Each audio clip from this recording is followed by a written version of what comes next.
on this episode of the Star Wars Time Show.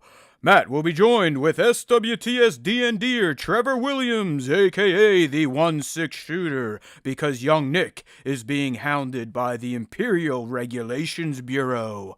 Matt and Trevor will pick up the slack as they dive deep into the Season 3 debut of The Mandalorian and the latest episode of The Bad Batch, which pushed that show towards its Season 2 endgame hard. They'll also discuss some recent Dave Filoni comments on Grogu's whereabouts during the sequel trilogy and the first announced panels at Celebration 2023.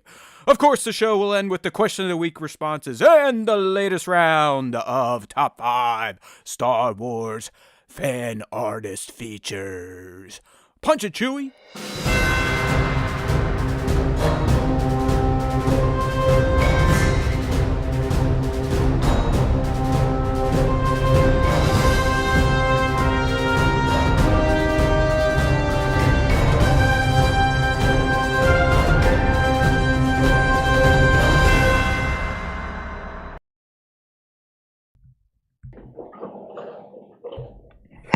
Hey now, everybody! Welcome back to the Star Wars Time Show, and look what we got here. That's right, Nick's been kicked out once again. I don't even know if he likes doing the Star Wars Time Show anymore, but no, I'm just kidding. we talked about this last week. If you're a long-time listener, you know where Nick's at. He had to rejoin the workforce, no longer working from home. So we're giving him this week to kind of figure things out, get a feel for what the new schedule is going to be for him. But honestly, in talking with my life partner, my wife, the one with the big-time corporate job, I know last week we were teasing potentially switching things to Friday afternoons. That's not going to happen. So more than likely, the Star Wars Time Show, at least the live stream version, is going to be shifting back to Tuesday evenings, which is when Nick and I used to record before we did a live stream when the pandemic kicked in. So we'll see how it goes, but that's the plan for now. Next week, good chance this show right here with young Nick will be kicking off prime time for old people, about 6 o'clock East, we're thinking. That's the early bird special time for everybody. Yeah, but as you can hear, if you're not on the stream, we got our friend here, friend of the show, co-host, fill-in duty guy, Trevor Williams, a.k.a. 1-6 Shooter, is here. He's also a member of the Star Wars Time Show D&D gang. So he's got all sorts of ties to this silly little show. But thanks, Trevor, for joining in.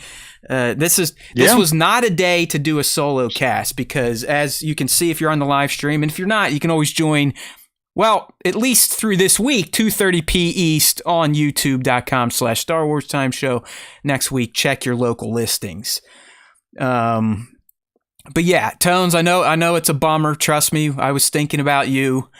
But it's not like you've been able to watch a lot of these live consecutively because of work. So we know you'll still be there. Maybe, a Tuesday night here or there at 11 when you're feeling crazy. It's only midnight. Yeah, it's it'll be like 11, midnight. Maybe, get up, have a little shot of whiskey, say hello, and then go right back to bed. But trust me, I was thinking about you, buddy, but it is what it is for now. Life situations, Nick's new schedule.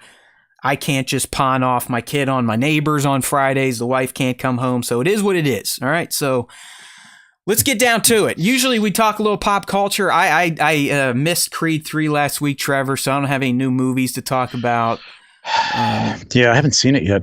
Have you watched the other Creeds? I mean, is that like a franchise you're into or not really? I have to say no, because here's the thing. Like it is. I'm into it. I loved Rocky, but we sit down, a lot of times together and watch stuff. Or if I'm alone, I'm watching like nerd stuff. Right? Yeah, totally. You know what I mean? Vox Machina or something like that. Catching up on that. So it's one of those movies where we both go, "Oh, we got to see this," and it goes on the list, and then it never got to happen. So now with 3, I got 2 to catch up on, and I heard they're both great. I heard the first one's I mean, it was incredible. So that's they're really good. They're really good. And what's his name? Michael B. Jordan. I believe this is the first one. He's actually directing and obviously the star. So plus you got Jonathan Majors in there, the new Kang. Dude, great actor. He was great in incredible. Devotion. It's a real life movie about the Korean War. So I definitely want to check it out. But I missed it last week. Had shit to do. I usually like to hit new movie Thursdays, if you know what I mean. Next week maybe Shazam. But I think we got some news for you. I think we're very close to locking down the recording of S0, as Nick calls it, Session 0 of the SWTS DND experiment. So S0, we're not going to do it live because a majority of us don't know what the fuck we're doing. So it's going to be kind of Nick tutoring us. Trevor, he knows a little bit more than Jared and I, but not much. So Session 0 next week. We'll see how it goes. We are going to record it, not going to do it live. And I think Nick wants to hold on to it, maybe release it as a special once we get the D&D thing going. But we're making progress. We've got backstories have been written for all characters. We've got my story with Jared is being worked on. I think Trevor's been working with Nick on some of his background. And here's the best part. The fandos in the Star Wars Time Show Discord are now contributing. They, our boy Spa Spencer, who, congratulations, buddy, on becoming a father. I know you had your son today. So, oh, nice. Congrats. You know, we speak your name, all that type of stuff. Mazel This tov. is the way. But he's Nick has actually, believe it or not, Nick has allowed the fandos in our Discord to pitch NPC character ideas for our D&D adventure, and I think he's already Trevor. I think he's already signed off on one or two of them. So yeah, cool. I'm excited about this. I've never done it before, but the more we kind of get into this, Trevor, the more I'm like, you know what? The type of person I am, how much I love Star Wars and video games, I think this is going to be something I'm going to thoroughly enjoy. I don't know about you. Yeah, I think you are too, man. You're going to get to live in it, and not just live in it like video game wise. Like I'm sitting there playing it and I'm somebody else. It's like whoever you want to be, your character, and you can do whatever the hell you want. You can get into it as much as you want or as little as you want. You know what I mean? So it's going to be fun. I mean, I think if people are watching, we're going to try and want to get into some sort of character to some degree. I'm sold. Like, I'm not doing full on all voice acting. Maybe I will. Yeah, we still haven't revealed our classes or species or whatnot. We're gonna hold that tight to the vest. But if it's gonna be interesting, I've made the pitch to Nick multiple times to just let me speak my character's native language, which means Jared would have to translate everything, kind of like Han Solo and Chewbacca or C-3PO and the droids, and he's like, listen, man, we don't want to piss Jared or anyone off quite yet, so let's just leave it as everyone speaks their own dialogue. But I still think, Trevor, I'm going to only use one syllable words to try to maintain a little bit of authenticity for my type of character. How fast do you type? You type like you could just type and you could just do your whatever nonsense voice you want to do, and then it'll be like a universal translator. Everybody can see it on screen, and we can go like, oh, okay. Listen, I mean, I'm kind of a slapdick, and I am taking this seriously, but I do want to have fun, and I do think people would crack up if the whole time I was only communicating as my character, and you guys had to essentially carry my weight for me. But I don't think the master is going to let us. What the hell you're saying too? I suppose. Oh, if only we could tell you who I'm playing. I think you all would get the comedy behind this a bit more. But oh well, we'll move on. So yeah, we're rocking and rolling. We're going to have our S0 next week, which means Session 1 should be coming up, I would think, sometime in April. Maybe we'll save it for after Mandalorian. You never know, but we are moving full force ahead. All right. Well, yeah, let's get into it, man. I mean, hell of a week last week for Star Wars fans. Lots of new Star Wars happening. We had The Mandalorian. We had Bad Batch dropping. Obviously a great day for someone like me, but also a bit of an anxiety-filled day. A lot of extra work on Wednesday. I think, dude, I put in close to 8 to 10 hours on top of my regular job. I was up at 4:45, watched Mando, took my notes, watched Bad Batch, took my notes, processed all the material I needed to make my little breakdowns. And, I still have fun, but I'm not going to stop bitching about doing all that work for not that many views. But 4 more of these weeks to go where we're double dipping. And week 4, here's where my butthole is really puckering, because we're going to have another Mando, but we're also going to get the 2-episode finale to Bad Batch, which if you look at the episode titles, they're going to be meaty in terms of narrative and a lot of the stuff that was teased in episode 11 that we're going to talk about, the return to Tantus, the cloning, so on and so forth. So I've got that date circled on my calendar as pain. Drink your coffee. Yeah, that is going to be drink your coffee. A lot of... Snort your Coke, whatever you need to do to keep... That's right. Get some of my wife's Adderall, pound it up, do a couple lines. Right. You never know. Pound up some Adderall. All right, let's go. Okay. But anyways, let's start with Mandalorian. Although I will tell you, I don't know if you saw this on your feeds, Trevor, but last week I was expecting Mando to completely dominate the Star Wars fandom in terms of the conversation and what they thought was the best and so on and so forth. But I was surprised. There was a lot of people I haven't seen engage with Bad Batch before saying, you know what? I actually think Bad Batch episode 11 was better than the Mando season 3 premiere.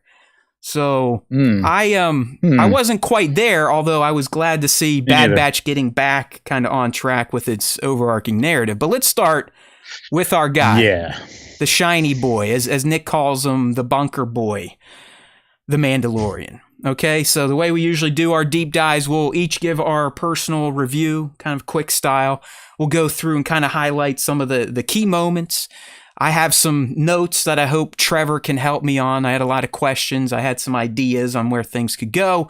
And then we'll break down Easter eggs and all that fun stuff. And guess what?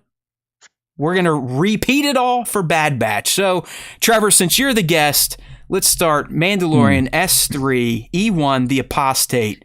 Real quick, what was your overall impression of that premiere? Yes, and remember to get your apostate checked regularly, please. I need that. I need a finger up the butt.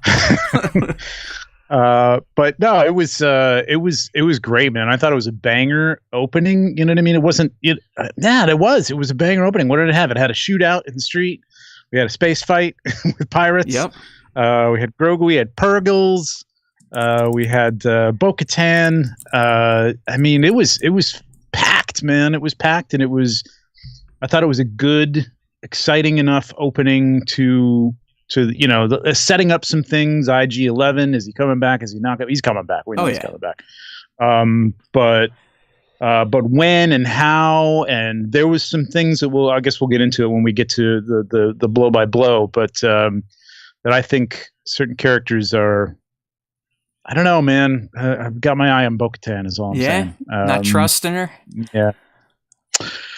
She's I just went back and watched all the Mandalorian, the Battle of Mandalorian, Fall of Mandalore and all that stuff on Rebels and Clone Wars, just to watch it again and watch her, kind of switch sides. And, it was interesting with her. Like I don't know what her motivation is. It's like I've always. I mean, it's for Mandalore, but like, but is it? I don't know. I'm not really sure. I'm glad you went through those to remind yourself that Bo-Katan is one of the biggest hypocrites in all of Mandalorian culture. Because here she is in episode 1, dressing down Din with her little pouty speech about how he's now the guy and her people left her and they'll follow him because he's got the saber, and your kind sitting by herself on a throne in armor for some reason. Your kind fractured our people. It's like you were in Death Watch that literally broke away from your sister because she wanted to go in a more pacifistic direction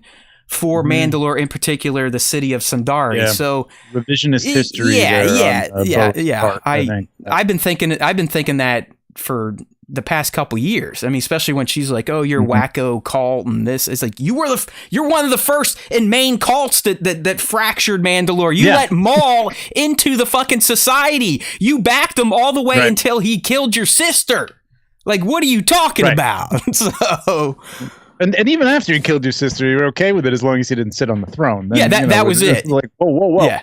Whoa, no outside. Then she left. You can kill my sister, but not, no, you can't. But I don't know. And we'll talk a little bit about episode 2, because sadly there's a ton of shit out there, because a lot of people that got to watch the premiere got to watch episode 2.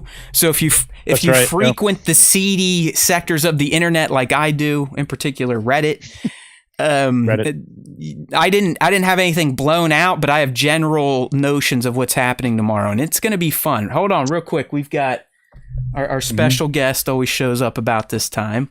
Welcome back. So I have a new friend today. This is Trevor. Young Nick is working. Hi. How was your day? Good. Young Nick. Right.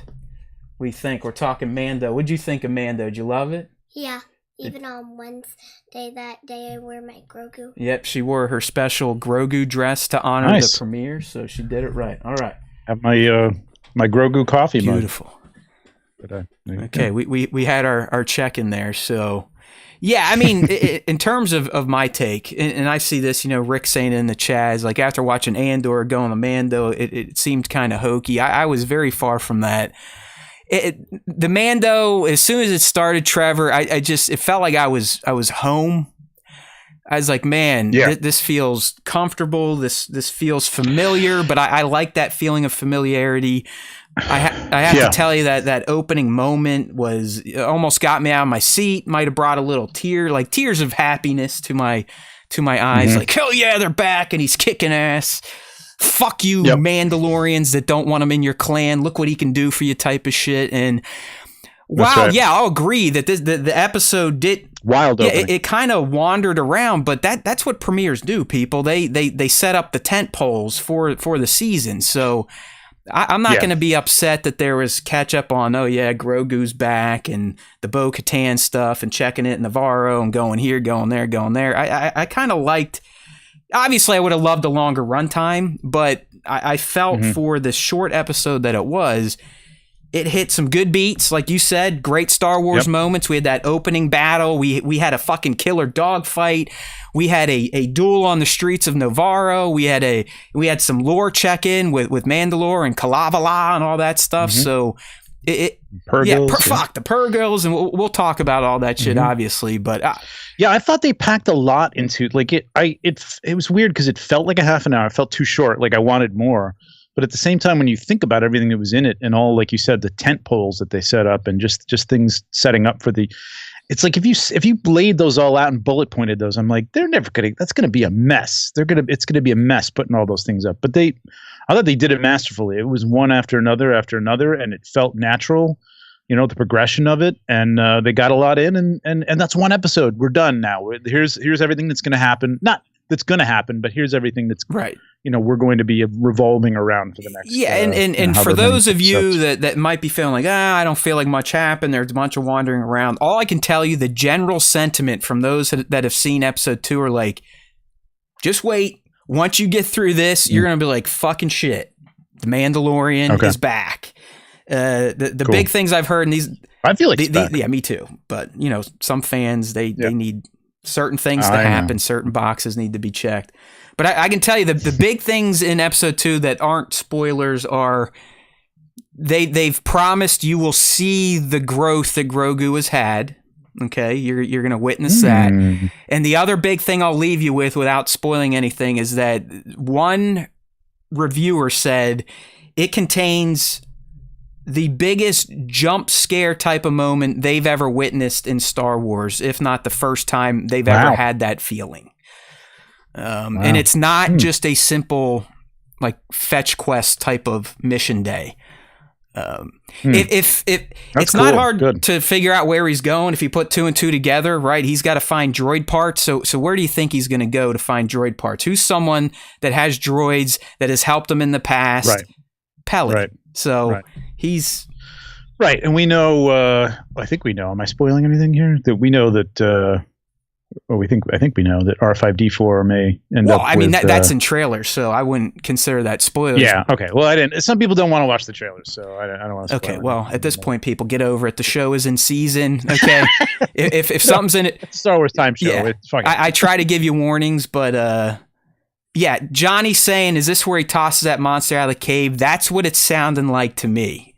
Okay, that's what it's sounding like to me.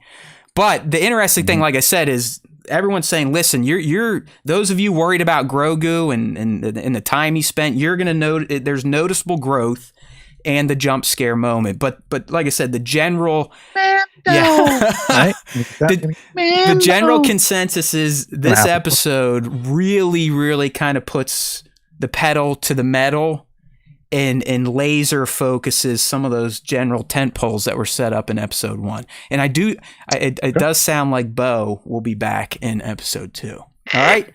Oh wow, that's quick.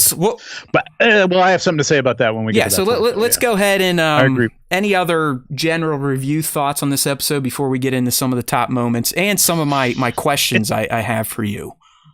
You know what's interesting in watching this, when you come back to this, like we just got done with Andor, right? I mean, well, not just, but like a little while I got done with Andor.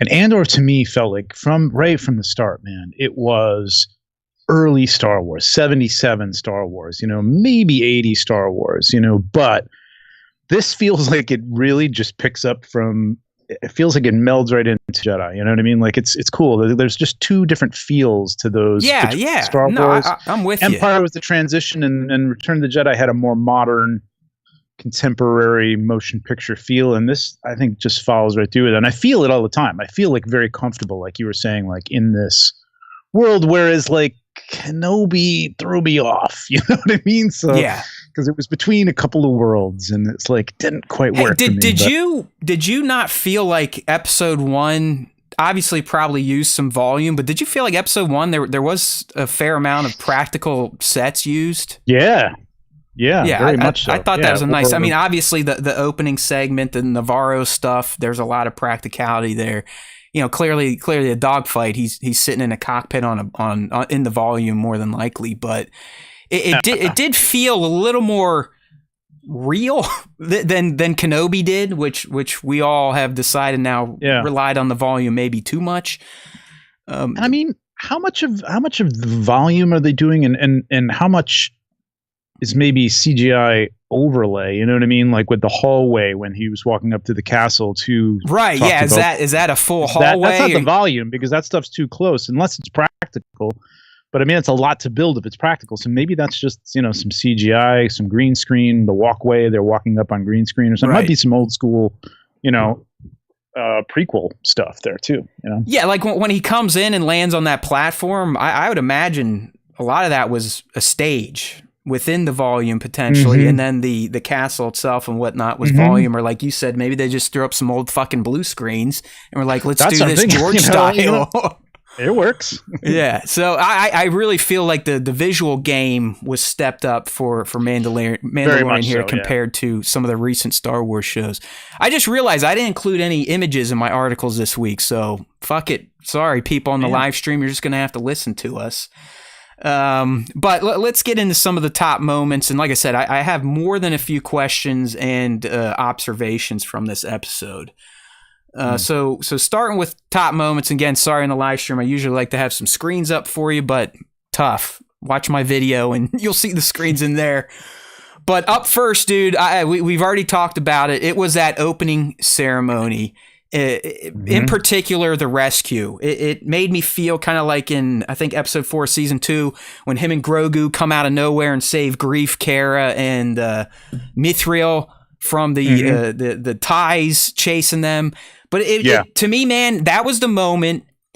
It happened. He flies by. The armorer looks up, and I'm not lying. Like I started to tear up a little bit, like happy tears. Well, did you feel? I was like, before that it was a flashback? Okay, there you go. That's my first question. Okay. My first as I put it. But 100%. The way they filmed it, the way they used her forge water to almost mimic the bloop, bloop, bloop. Yeah. I was like, we're watching Din's fucking helmeting ceremony until he shows up in the fucking N1 and blows stuff up. I'm like, okay, well, that's clearly not him. I wonder if that was on purpose.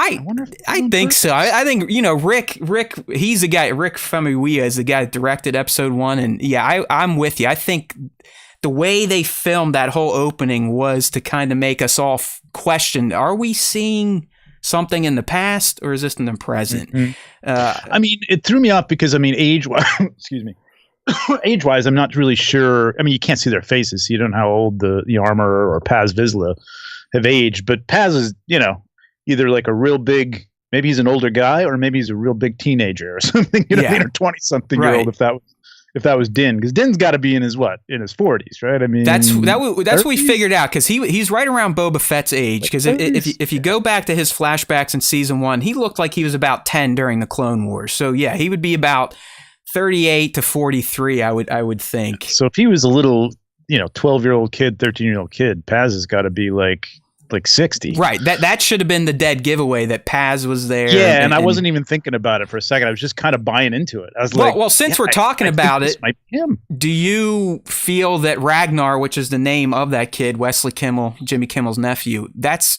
Paz's son? Oh, is it really? Right? Yeah. Oh, I didn't really. Yeah. Or somebody said a foundling. Like, it may not be his son. It could be a foundling. Rewatch the scene. Paz, like the no, way his found the way that it could be his foundling, or it could be like his actual birth kid. 100%. Yeah. Because if you watch, like, when he's about to be knighted, for a lack of a better term, the camera shifts to Paz, and he's got that proud helmet look. He's constantly looking back at the kid as he's attacking the space croc. He flies down, bumps him out of the way. The armor kind of sacrificed herself to save him. It's like that kid. He's got the Vizsla line, I believe, baked into him. So that's one of my first ha's. I do believe Ragnar is a Vizsla, either through foundling or through actual helmeted sex. So what we're saying is he'll be coming after Grogu and the Darksaber in about 10, 12 years. I mean, I didn't want to go there, because that is something that's being kicked around as a potential rumor, yes. I think, we'll get to that too. You fucking nailed it. Like I don't want to speak more on it, because it was posted somewhere, that general concept, but let's just say you may not be far off. You may not be far off. But yeah, okay. Yeah, that was a great scene, man. The only thing that threw me off, and like a little bit, was the creature looked great, but it was a little too. I don't love when they do like the frog, but the frog's got one eye, or the alligator, but he's got like a shell. Like, it looks like an alligator, man. Let's get some creature ideas here, and like do something that looks completely unearth-like. Come on. Yeah, it was. It wasn't quite as fantastical as the Krayt Dragon or some of the other stuff Din has fought, but yeah. And how about? And I think this is going to be in one of our question of the week responses, but. Were you kind of, I don't know, concerned or maybe shocked by the fact that we had at least 20 Mandos, and they were getting their ass kicked by this thing? Yeah, well, first of all, it took you a while to use those jetpacks. And then, like, I'm kind of like, hey, why doesn't everybody go into the cave? Yeah, just get away. Everybody get in the cave. I'm pretty sure this thing can't really reach that far into the cave. It's not that big a cave. But I guess that's their warrior nature. I guess that it's the idea to take it down and, show it some, I don't know what. That, and like, why do this in a place where that those things could just crawl out of the whatever shallow water you're standing in there, you know what I mean? I mean, the kid was standing in the water, so like it couldn't have been that deep, and yet this thing came from, I don't know, must be on a reef or something like that, where it just drops off to about 70 feet below. Whatever. Hey man, like I said, that's sci-fi for you, man. That people don't think they don't make good choices in sci-fi. Yeah, and you can't do that either, because I complain about people doing that, and I can't do it myself. It's just like, you got to suspend a little disbelief and just have fun with it. So it was fun. Let's address the chat real quick. The boy's helmet 100% was going Death Watch, but who started Death Watch? Pre-Vizsla. What's Paz's last name? So the Death Watch clan definitely has roots in this new, as they're called, my friends, Children of the Watch, right? And that's another thing I want to discuss with you at some point, because I've been having ideas who the armorer could be, and I've just always glossed over the fact that they're literally called Children of the Watch. So the armorer and Paz could very well be children of Vizslas, Cass, Saxons, so on and so forth. Where I was thinking she might be Rook Cass herself. She may actually be like Rook Cass and Gar Saxon's daughter or something like that.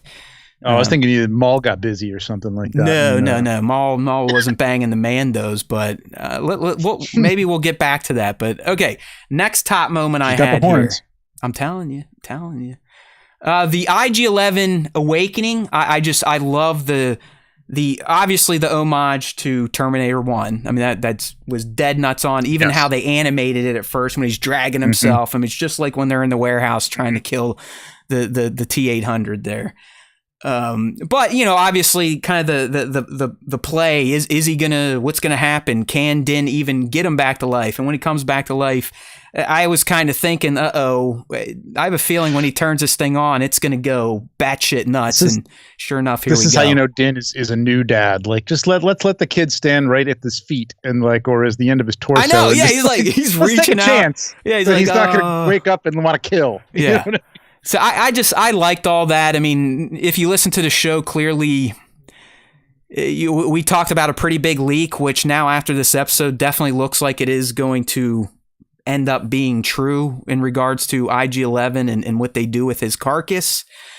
And I even think more so now than ever, with the Anzellan scene and the way Grogu was with them, I could totally see them going like, all right, yeah, we'll bring him back to life, but we're also going to do some things to mod him to make him an even better protector for Grogu, hence Hulkbuster time. No hugging. Yeah, right. They're the best characters, man. They that are came funny. Out of the sequels. They are the best. I love that shit. I know some people are probably annoyed by Grogu. I love Grogu. I always will. I don't give a fuck if he talks or not. I love that he's a puppet and that you can tell he's a puppet. And I love seeing him being puppeted with other puppets, with those little Anzellans. I mean, that to me, dude, that's like Fraggle Rock, fucking Mr. Rogers days. I dig that type of shit, traditional puppetry.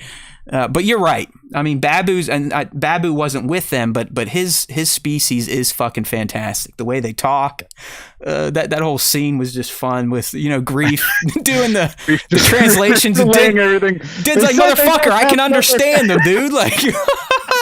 Like, that's Star Wars, man. I mean, that is the George Star Wars to me, and that's why I love this episode. Okay. Speaking about the Anzellans, that was my next top moment. I just, that whole scene, seeing Din's large ass sitting in their garage, he has to sit cross-styled like just to fit. Hut, you know what I mean? You got Grief leaning in, peeking into the garage door, which to us is still only like a pet door.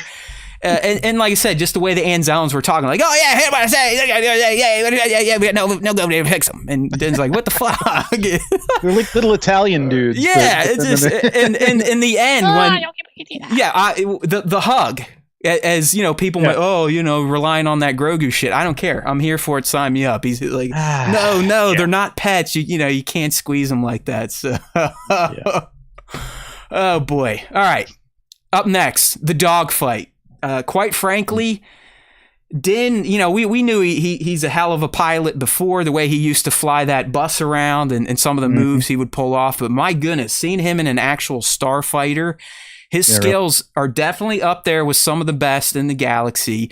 And Trevor, I don't know about you, but I found it to be one of the more engaging, kind of action-packed, cool-looking Star Wars dogfights in the entire franchise, really. It was really good. And when they were going into a meteor belt or whatever, and I'm like, oh, here we go. We're doing a little bit of Empire here. But it was, it was a little bit of that, but it was just, it was so well executed, man. It was really tense and exciting, at the same time. Like, I liked the way he came around them, and using the I thought he was going to land on one. Honestly, I thought he was pull the Kenobi. He's going to pull the Kenobi and grapple hook himself to it and turn off his engines. Yeah, exactly. No, I'm with you. I was like, we're in an asteroid belt, but I like how he kind of used the asteroids as hiding places. Like, there's a point where he is specifically weaving in and out of rocks, hiding and taking out people out of view, and he felt like a hunter. Like he truly felt who he is. He is a hunter, and that's what he felt like in that dogfight. Again, going, delving too much science in the sci-fi way, you'd think that they would have some sort of heat radar that they could tell where the fuck he was in the, outside, like from his engines or whatever. And right. Like, oh, he's behind that meteor. You know what I mean? Yeah. I mean, these motherfuckers can travel at the speed of light, if not faster, but they can't scan through rock. Yes. That is another one of those things, man. You just gotta be like, all right, we're in Star Wars at this point in time. Yeah. Looking at the chat here, Cloud Foxwell, welcome. This conversation is, hey, that's how we do it here. Rick. What's up, Cloud? We love you. You're not out of your depth. I've just wasted way too much time learning about Star Wars, and I can't delete it out of my mind, okay? But we're glad to have you here. All right, next moment, Trevor, that I wrote down. Just while it was kind of odd to just see Bo chilling in her armor with one leg up with like, wait, before we get there, can we talk about that pirate? The head pirate there, I love that dude. Gorian Shard, go ahead, great. Let her rip. That was great. It was a little bit of Pirates of the Caribbean, but I loved his look, man.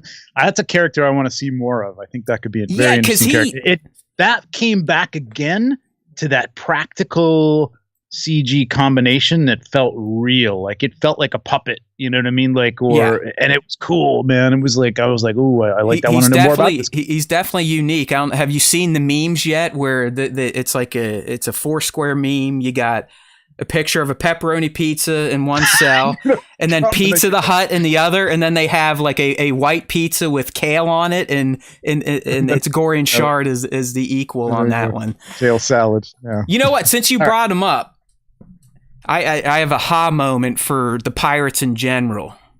Okay. They got to be coming back. Okay, so hear me out. We know that Skeleton Crew is going to feature young kids and a teacher. What were they trying to get into in Navarro? A school, right? Yeah. And they really put a lot of focus on the Vane character, who, by the way, is named after an actual pirate. It's like they were establishing Vane as a new character. He really was becoming like this antagonist for Din, and now after this fight, clearly they're going to have an angle on Din, an angle on Navarro. And we also know in Skeleton Crew that Jude Law and the kids are going to end up being chased by pirates. So do you think that we just got introduced to the pirate faction that will be in Skeleton Crew? Hell yes. Me too. Yeah, definitely, man. And that's going to be cool. I didn't know that much about it. I don't know. I guess I was watching the Star Wars Time show, but I don't know if I saw that part. Yeah, we say a lot of stupid shit, so we're not going to blame you for deleting that. I didn't, I knew it was like there were adventures, but I didn't know there was pirates. So this is going to be cool. I can see totally where that's going. Just like looking at these guys and looking at what's his name again? What's the head? Pirate King Gorian Shard is the full title. Gorian Shard right there as a name is like it feels like it's going to be an 80s type Star Wars movie with little kids, just being chased by pirates. I mean, what? We've heard they may make it out into this new space or the undiscovered galaxy, that type of shit.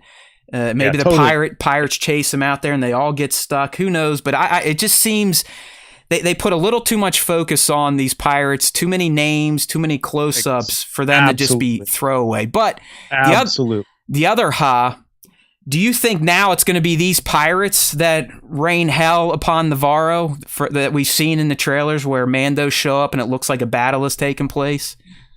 Do you think it's the pirates versus the Empire at this point, now that we know that Greef has essentially... I can't think of anybody else who would want to, you know what I mean? Like they have a reason to at this point. So unless it is the Empire. I mean, as soon as you start making money and there's things start going good, that's when somebody's getting involved. The pirates of the Empire wants their piece.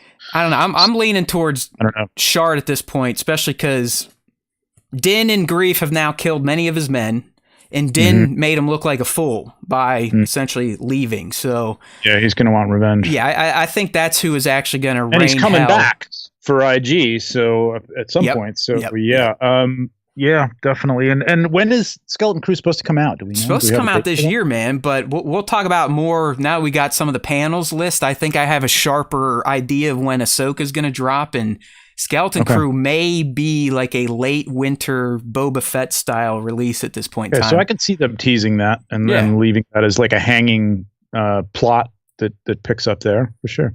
Yeah, Dr. Awesome. And that's another thing. with these pirates now, Hondo, in my mind, is definitely on the table in some capacity. Oh yeah, totally. I think he would be a great asset to any of these Mandoverse shows. He's definitely still in the picture. And he's like one of the perfect gray area characters in Star Wars. I mean, we met him in Clone Wars. He's been in Rebels. He sometimes helps the good guys. Sometimes he does pirate stuff. He's just an interesting, morally gray character. This feels like it's going to be, not to get too far off on a tangent, but this feels like it's going to be a very, and I don't mean this in a bad way, Disney-fied adventure that's somewhere in between, like, let's say Rebels and, Mandalorian. Like, it's going to be like, the kids can watch it and they're the star and they might be a little precocious, who the hell knows, but like, it could be fun. Like Hondo works perfectly into that. You know what I mean? Like as being like their ally against the pirates. Totally. Yeah, and everyone, like, if you're not Skeleton Crew 100%, those of you are like, oh yeah, it's kind of Goonies meets Star Wars, you're pretty much spot on. Except they're going to have an adult versus just an older brother as their caretaker. Yes. Exactly. All right, good stuff. Okay, so my final top moment was the Bo-Katan rundown. More so than just her, it was I liked getting the info dump that, hey, over the past 2 years, she's lost her. There she is. Trevor's got her on camera, the lovely Hot Toys version of Miss Sackhoff. But, we learned some key information. She's like, listen, I'm no longer trying to retake Mandalore. My fucking squad has left me because I failed in my quest for the Darksaber. Boo hoo hoo. You're the guy now. If you want them to help you, just wave your little wiener around and they will come follow you. But I enjoyed it just for getting those updates. Plus more on the children of the Watch, they're the ones that fucked everything up. And, it's always nice to see Katie. I like the wig's much better this season, I have to say. Okay. Here's my take on that scene. All right. Not on the whole scene, but the way she's playing it. She's hanging around, doing nothing in her armor. There's nobody around her. Oh, all my people left me because, I didn't come back with that saber. Right. So why don't you go and, like you said, wave it around and they'll follow you anywhere. And as he's leaving, it's goodbye, Din Djarin.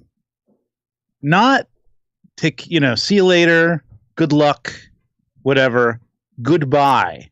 As if she's setting him up. I think something's getting set up. Go wave it around in front of them so that I can follow you there and challenge you in front of everybody and take that from you. I think she's setting something up, man. I think she wants that thing. I think she wants to be, I don't know if she wants to doing it for, personal reasons, like she wants to be the hero. I think she's doing it for maybe altruistic reasons of her own, but I think, as some of her choices... She feels it's owed to her, it's like, it's cute. My family. Yeah. She's one of those people. Who was it in, like, the Game of Thrones? There's one family, it's my right. Daenerys, it's my right. My family. That's Bo-Katan. The Targaryens just felt like we were there first, so we own everything. It's my right. It's my rights. I don't know. I mean, I like I said, I think episode 2 is supposed to really put the Bo and Din adventure into clear focus. Okay. But I clearly think she is upset. That's obvious.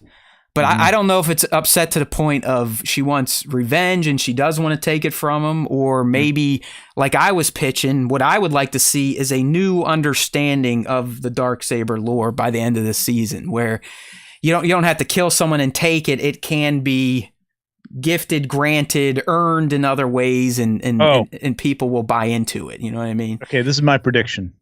Go. He's going to destroy the Darksaber. He's going to say enough of this bullshit. That's fine for me.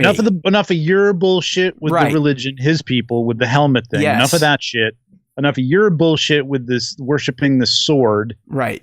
Let's bust that all open and become one people. This is ridiculous. Let's stop this shit. Yeah, well, that's because I think we said something similar. Maybe it was Nick last week, but we're like, if you really analyze their fantasies and the lore around the Darksaber, that style of honoring the Darksaber has brought them nothing but death, pain, and destruction. Yeah. Yeah, so it gets the wrong person's hands and everything goes to hell. They need to reevaluate how they treat the Darksaber, and I like that idea. Just fucking get rid of it and start anew. Yep. Throw it into Mount Doom and you're done. The Mines of Mandalore is where they're Mines of Mandalore, that's right. He'll have to fight the some giant. Oh, maybe it's the Mythosaurus in the caves or whatever. Dude, you know that thing's coming. The Mythosaur is coming. It'll awaken just like the Balrog. I'm telling you, there is going to be a Mythosaur in this season. It just they've set it up too well. Sure. All right, before we get into some of the Easter eggs and crap, I'm just going to go through some of my what I like to call first, that was the largest gathering of live action Mandos we've ever seen, correct? Like that's never been done before. So even though they couldn't collectively take down a space croc, it was still cool to see. A lot of practical sets of armor out there, a lot of mix mash clan colors. And we're probably only going to see more of that, if not bigger gatherings, which is exciting. Grief's Cape droids. Why has nobody chosen to like shine up there? Is it not everybody has Beskar though, so I guess like the full Beskar. But nobody's chosen to shine up their Beskar. Dude, after like if Din walked through with his drip and I was a regular Mando and mine was all painted and matted out, I'd be like, fuck. Hey, come here, sand this shit off and let's shine this stuff up because that looks Anybody have any nail way polish? More fresh than this dull brown shit I'm wearing. Grief's Cape droids, fucking killer. I love it, that. love it. And the handshake, which was very close to. Yeah, I mean, trust me, I almost was gonna put that in my references breakdown, but they don't do the forearm shake. They do like a full-on arm wrestling type of handshake. But I felt the same way. I was like, damn, that's a very son of a bitch type of moment for sure. Yeah, it was a slight nod though. But those Cape droids, like only awesome. Grief Cargo would have that, and it was fucking awesome. It was the best. High Magistrate, right? Yes, in the droid. Yes, sorry, High Magistrate. God, Carl Weathers is the little a gem. Candies on the desk and everything, and the tracks and his maps. Well, hey, sticking with Grief, my other ha for him, his response to Grogu's name, he was like, "Oh yeah, sure, whatever you say." Like everyone else. I mean, that that was Favreau putting it in there because he knew everyone was going to react the same way when he named Baby Yoda. But Grief's like, "Oh yeah, sure, whatever you say, dude." like Din was lying to him. Yeah. We talked about the Skull on Navarro for Skeleton Crew. Vane as a new antagonist. Yep, got that. The Anzellan and Grogu bit set up for the IG-11 leak. I think we touched on that. Shard species seems to be new, at least from my research. Who's? Gorian Shard, the Pirate King. Go ahead. You had a thought. How did you feel about the... I mean... Somebody was saying it was very maybe he's a dad now, so it's the dad joke, but that's using your head. Oh, great! I mean, like I kind of put in my review. I groaned a little bit. But that's what we grew up with. I was like, listen, we were getting on brand 80s and 90s action movies humor throughout this episode. And I was okay. I was down with that because that was an Arnold line, man. You know, Arnold has all sorts of lines like that from back in the 80s in Commando. Somebody said like, what was this? Was it on Kevin's show yesterday? Like, he never got, Apollo Creed never got like the bronze, bust statue. Yeah, right. Like this, like here's the Apollo Creed bronze bust statue. Takes out the droid, knocks him out.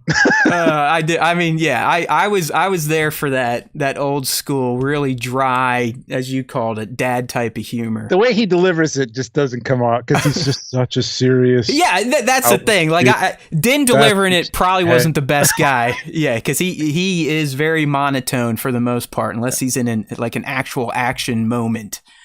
Yeah. I briefly touch on this, but like I said, I kept wanting to, armor, it could be Rookcast, but they're literally called the Children of the Watch. And I think sometimes we have to take things at face value.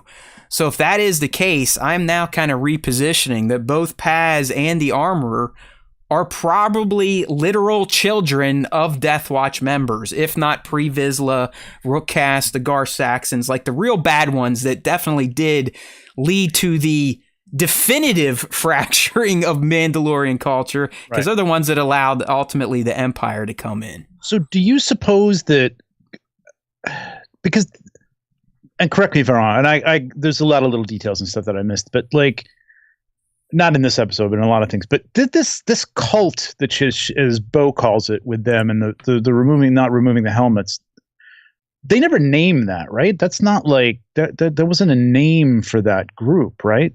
It's only been named in Mandalorian, and they're calling it, or Bo calls it, Children of the Watch. But yeah, that wasn't featured in Children of the Watch. That's yes, what she's Armor's clan. They are the Children of the Watch.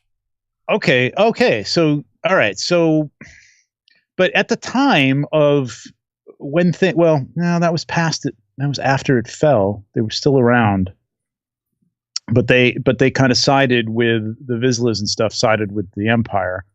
No, not Vizsla was dead by then. Saxon, Rookcast, and a few Mandalorians and Super Commandos. The Mandalorians became the Imperial Super Commandos, but Saxon was the main Mandalorian leader once Maul died or went away. That lined up with the Empire.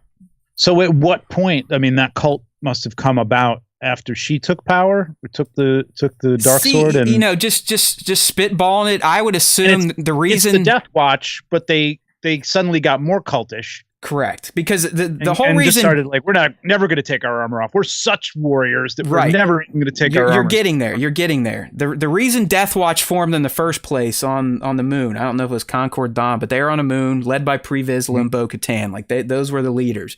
They broke away from Duchess Satine Kryze because she was taking Mandalore in a pacifistic direction. Yeah. They wanted to maintain the warrior roots, but as we know from Rebels and Mando, Death Watch did not adhere to this new creed. They would take their helmets off for sure.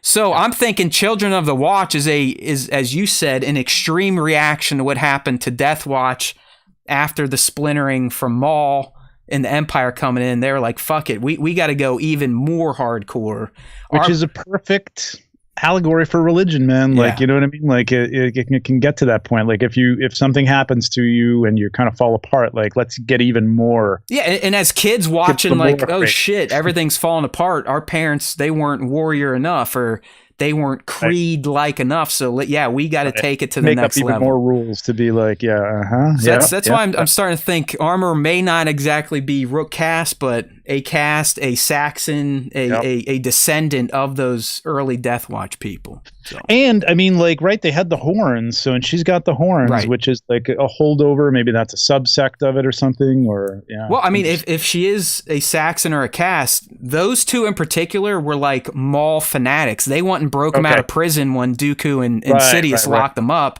and brought him back to Mandalore. So, they were diehard. Yep.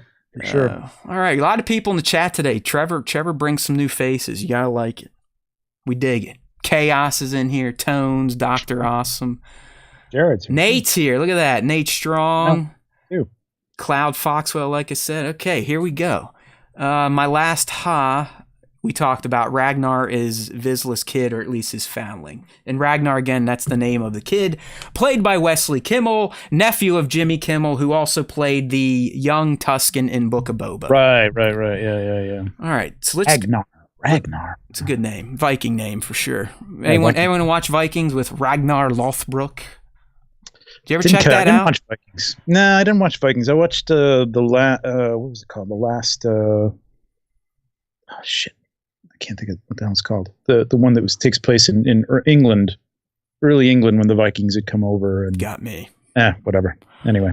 So changing gears with this episode, dude. Let's go through some of the Easter eggs, references, and that big nod to Star Wars Rebels that we saw here in this episode. Sorry again for those on the stream. No screenshots this week. Last week was a grind on Wednesday. I mean, I went from 5 a.m. till about 5:30 p.m. without taking a break. I may have peed myself, shatted myself to save some time. But here we go. Last Kingdom is what Nate all for you is saying. people. All for you people. That's right. All for you, you hundreds of people. Okay, so some of the Easter eggs I caught here. Luckily, I wrote down my list. So right off the bat, She brought her mythosaur trinket with her, right?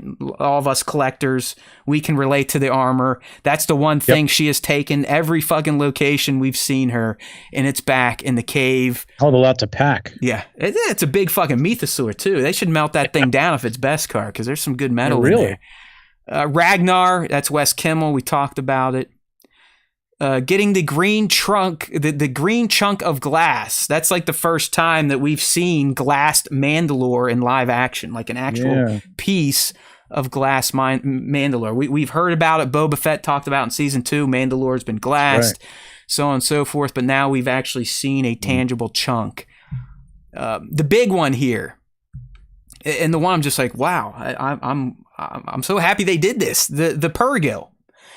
During hyperspace. Now, do you think that was done because Grogu was kind of reaching out and they could sense the Force, or was that just coincidental? We're filming this hyperspace route at this time. Grogu's awake, Daddy's asleep, and he happens to see the Purrgils for the first time. Or do you think they're making themselves known to him because he is such a Force energy? I think it's probably somewhere in between. Like, yeah, I mean, maybe he can see them and sense them. I mean, they're not there all the time in hyperspace. No, right? I mean, that's how they travel, but they're not always there. So I mean, they're the reason why this universe has hyperspace. I'm not sure if anyone remembers that's how they learned that this is a possibility through the whales. And you're right, they don't create the hyperspace lanes, but they kind of live within them and can float in and out. And I'm not saying only he could see them. I just felt like kind of like how Ezra had such a strong connection to them and essentially called them to save him and take him and Thrawn out. It wasn't a coincidence, you're saying, in time. Yeah, it's like they could sense this being, this strong Force energy in one of the lanes, and they were just kind of like dolphins do with a boat, just kind of coming up and checking it out. I also think from a storytelling standpoint, I think they're going to start to probably sprinkle in some of these Rebels myths and legends and stuff like that. I think that's why these were shown off. You're going to have to get a whole new audience. It's going to be like Guardians of the Galaxy, like Guardians of the what? Who the hell are these people?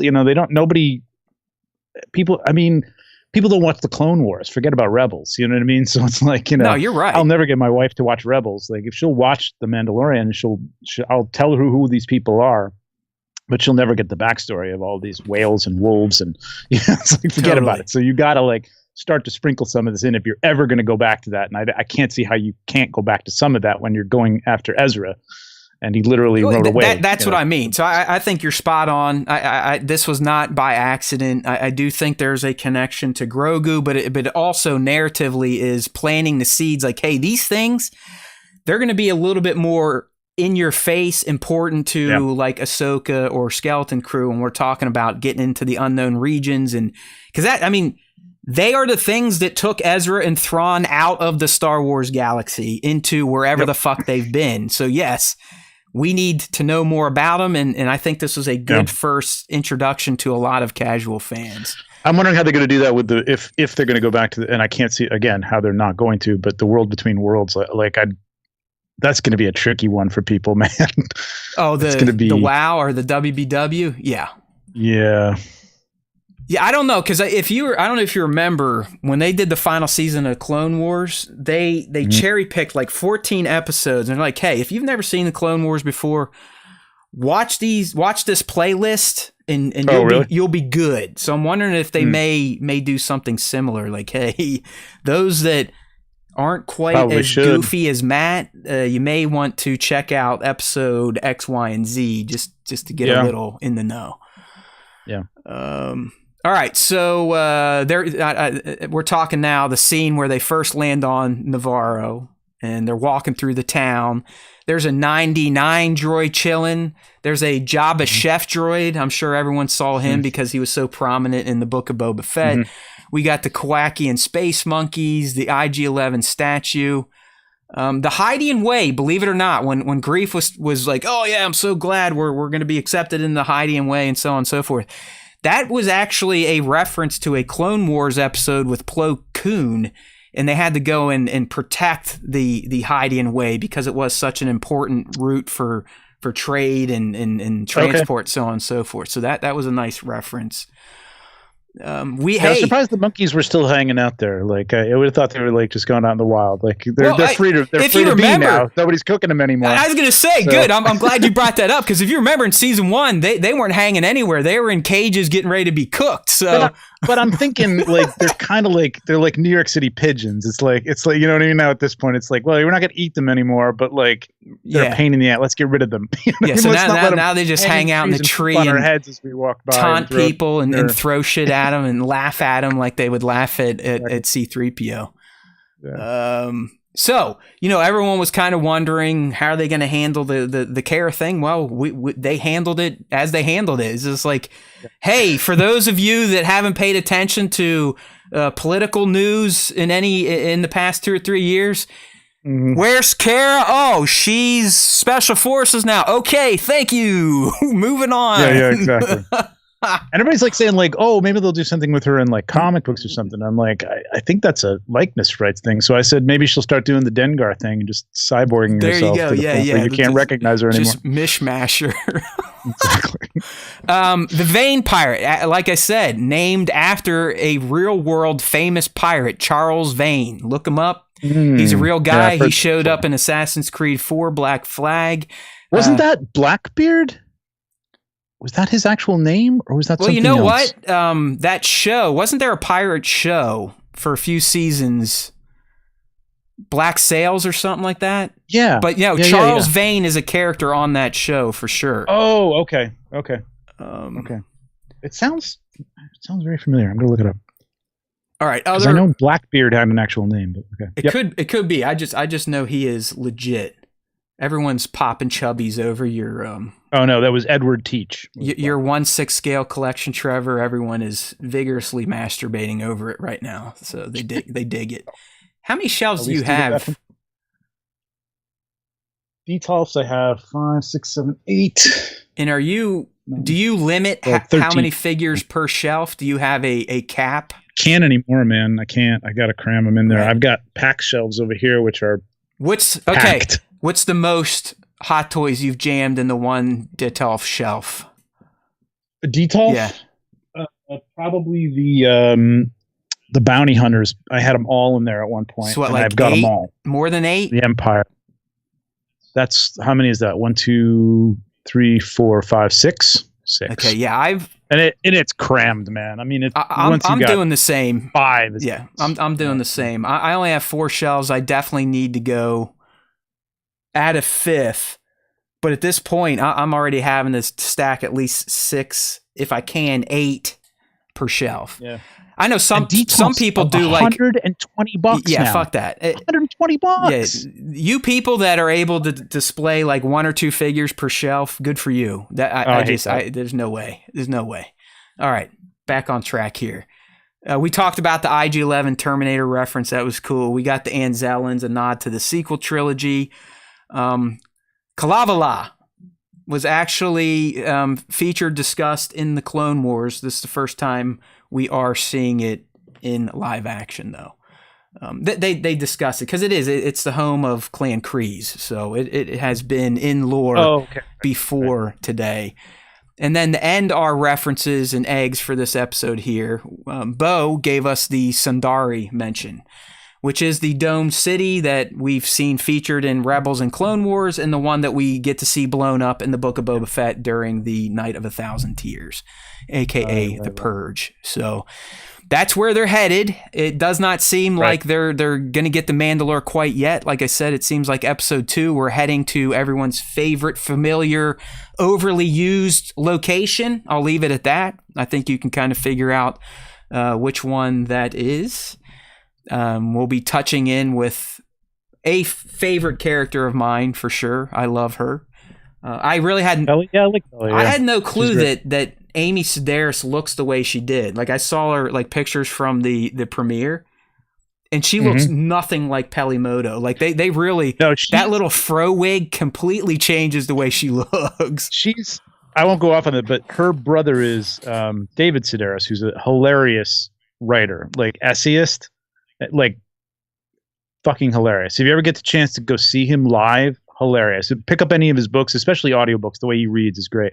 But she's his sister, and he describes her as a young girl, like just thinking about acting. She would go in and like put like a pregnant suit on, and then like put all this makeup on that looked like she was just beat to shit. You know what I mean? And just go out in public and just like watch people look at her like, oh my God, that poor woman. Yeah. You know what I mean? No, I just she's wacky. She is wacky, and she, Strangers with Candy, she was crazy, and yeah, she's great, man. I think she's great for that part. I love that character. I fucking love it. And actually, if you remember, I just did a rewatch, but in Book of Boba Fett, towards the end, where they get blown off like her little rickshaw, and she spits out a tooth, that was all her. Like she grabbed a Tic Tac from someone on set, and she's like, "That's what I'm she's saying. like, I'm just gonna try this," and they kept it. Like they kept that take. She loves that body humor. Yeah, she is a gem, man. She is a gem. All right, so that's our deep dive into The Mandalorian Season 3, Episode 1, The Apostate. Like I said, tomorrow, Episode 2 coming out. This one, we don't really have to predict, because if you want to, you can go out and get a full-on plot recap because of people saw it at the premiere. But it does sound like Episode 2 is going to narrow the focus even more, in particular with Bo and Din. We should be getting, like I said, seeing the growth that's been talked about with Grogu. And as one outlet is reporting, the biggest, if not the only jump scare in all of Star Wars is coming down in Episode 2. So here we go. Do we know a runtime for this one? Yes, it is going to be a little bit longer than the first, but not much. I believe it's 42. So with credits, we're probably looking at like 37, 36 total minutes. Take it. I'll take it. Yeah, it's, we're... Goddamn, man. I remember the 70s and 80s, we used to crank out hour-long shows. I mean, okay, we're granted, we're only 40 minutes with commercials, I guess. Well, so, I would, but you're right, though. We're still coming in under 40 minutes, because with intro and how long the fucking credits are, dude, we're talking even a 42-minute runtime. But you get a season of 18 episodes, though. Yeah. The whole season ran from dude, sometimes 24 episodes. Like, before everything, the world blew up and streamers showed up, you're right. Network TV would be usually 20 to 24 episodes total. September until the Christmas season. Take a break. They took a break, and it started up in February and then ended in May. Summer, and then you had summer replacements and stuff. Exactly. And all that's gone, obviously, because of streaming. I don't know if it's bad, but we are, we're getting shortchanged, damn it. I want my 43-minute runtime, because that's typically what a TV show was if you took out the commercials. It was about 42, 43 minutes. But yeah, I mean, Andor seemed to really kind of stick to that 40 plus 50-minute runtime, and I like that. Those felt nice and long, but I guess the trade-off there is you only get 2 seasons. Yeah, true. True enough. And the way Favreau's talking, Mando could go on forever. And I don't know if that's good or bad. I don't like when things are so open, but as a Star Wars nut, and as much as I love Mando, I'm okay so far with him saying this shit ain't ending anytime soon. I'd like to see it culminate in like I don't want it to equivocate it to it, but like an end game type of thing, which is what they're talking about, with all the shows sort of coming together, and then something happening, and then maybe an epilogue season, and then I don't know, bye.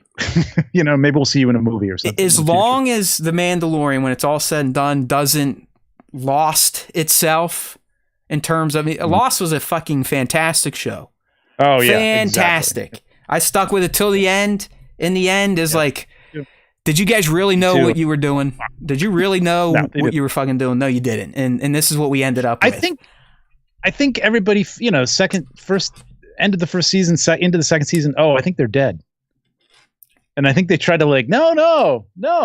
Right. No, well, the writer's strike fucked that show hardcore. I mean, that writer's strike was no good for Lost. Heroes got blown away by that writer's strike too. Remember? That was another show. It was great, and then it came back and it was fucking garbage. And see you later. All right, how about some Bad Batch, dude? I mean, like I said, after episode 9 and 10, Bad Batch is getting a little mundane. We were all kind of like, hey, let's get things back on track. Let's start funneling towards the overarching plot. And sure as shit, as I feared, episode 11, aka Metamorphosis, did exactly that. I mean, it in my opinion, since I'm rambling, I'll start with my mini review. Yeah, please go first, because It's been so long. Yeah. Trevor, I really enjoyed this episode because, like I said, it felt like it finally turned this season towards its overarching end game. There's a very clear focus now. The Bad Batch, they know what they need to do. The Empire has a renewed interest in Omega, which is just going to bring the Bad Batch closer. Kaminoans. Yeah, Kaminoans going to bring the Bad Batch closer to the Empire, which is going to bring them closer to Crosshair. And we're going to have some big shit going down over these final 6 episodes. So I dug it. Obviously, the Zillo Beast was an awesome callback to the Clone Wars and in a story thread from there. But I liked this new Dr. Hemlock. I liked getting back to Tantus. I liked getting some insights into this facility.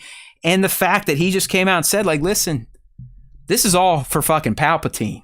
I mean, they didn't even fuck around. They're just like, this is Palpatine's experiments. We're here for him. We're going to do whatever he wants. So they just laid it out. For those that don't really understand what may go down at Tantus, it was kind of just brought out there, laid on the table. It's a cloning facility. They need Nala Se to unlock the magic to do whatever Palpatine wants her to do. And we know he wants her to start cloning him, essentially. So I was... This is going to be really interesting. Really because, I mean, dude, we're still... They're trying to lead towards the sequels. Obviously. You know what I mean? And like, tie that all up and make it nice and neat, which it isn't. And they did it. They've already planted some of these seeds in the comic books. I talked about a year or two ago where Vader... And in the games, right? Vader goes to Exegol and sees that the Emperor has this bastion, and he's building up these clone experiments and all these Star Destroyers. So... but to think that he's been working on the clone program by the time we actually see cloned Palpy in Rise of Skywalker, 60 years or so, 39 years from Jedi to the sequels. And then just that's smart, man. Get your retirement plan started ahead, when you're young. Well, if you think about Palpatine, the one thing, he's a huge narcissist. So he probably never thought he was going to lose, especially after he had all these big wins. Like the guy, everything went to plan up until Death Star 2 and Luke Skywalker figuring out that he is a Skywalker. Yep. Chess master. So he probably was like, hey, go ahead, start doing this shit, but I'm fucking Sheev. We'll be good. We got time. No rush. And obviously... There's a good chance that Nala Se either kills herself or the Bad Batch does something which would further delay the Empire's progress. So there's things unseen have to happen there, yeah. But yeah, I like this episode mainly for that. It finally got off the pot, if for lack of a better phrase there. Exactly. And it was like, listen, even the Bad Batch, they talked to Sid. You could tell they're pretty much done with her, but they know they can't just ditch her because of everything she knows about them. So they kind of set that up. The Omega is now hunted again, which was a huge plot thread from season 1, which is clearly going to get Crosshair back into the mix and the Bad Batch closer to taking on the Empire. I mean, Hunter, the guy that's been hesitant to fighting back, was the one who's like, yo, we just learned this shit about... his name? Yeah. Despite, he's like, listen, we just learned about the Zillo Beast. They're cloning the motherfucker. Who knows if they're going to use it in armor on ships or armor in their troops. We need to tell Rex and Echo. So that's the first time Hunter was like, we need to engage with the freedom fighters. So that's why I dug this episode. Do you remember enough of it now to drop any thoughts? Yeah, it's coming back. It's coming back.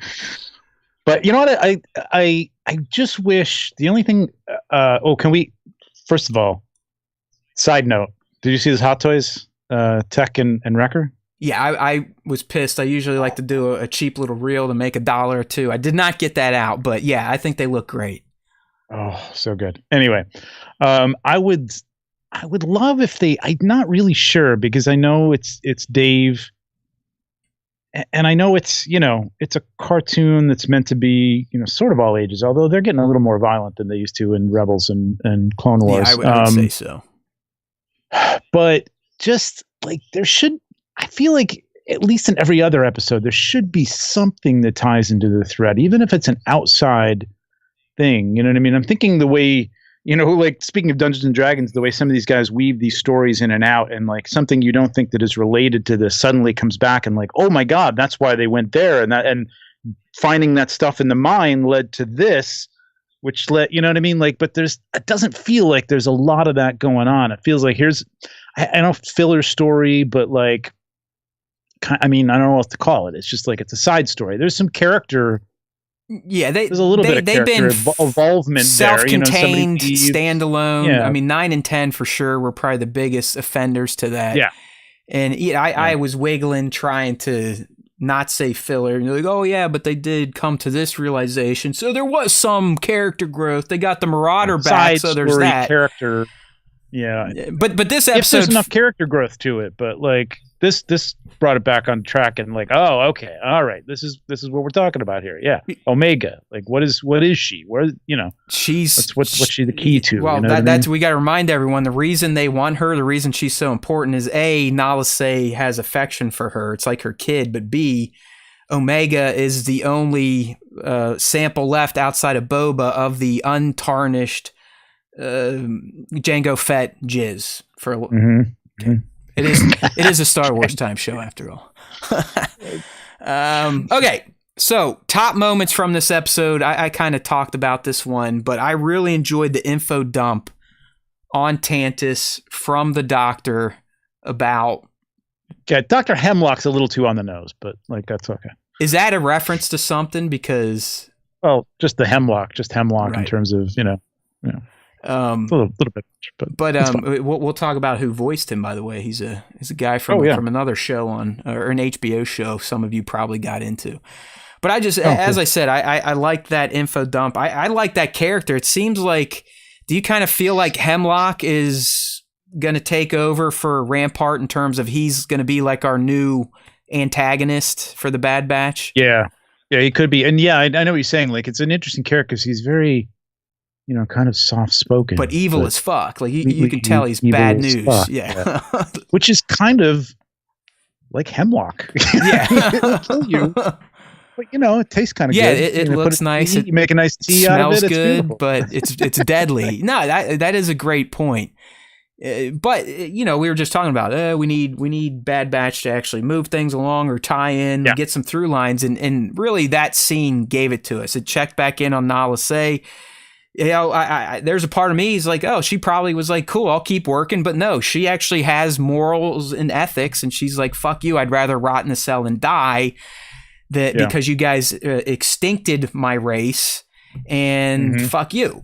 It took that. Yeah, right, exactly.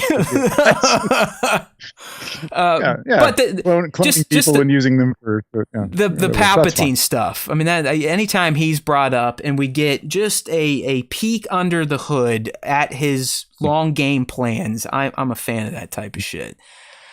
Yeah, for sure. Up next, I thought the attack on the Zillo Beast was done well visually. I liked how it was a mix of kind of like some air combat with the, Empires and its clone forces and the Marauder. I liked, the lighting and the laser rays coming out of the ship. You just got some good total King Kong homage. Oh yeah. I mean, didn't they do that before with something Pacific? I mean, this one, I guess we could call this Kaiju, more Pacific Rim of an homage. Well, the King Kong was Book of Boba Fett when the Rancor climbs the tower. Right. Yeah. Right.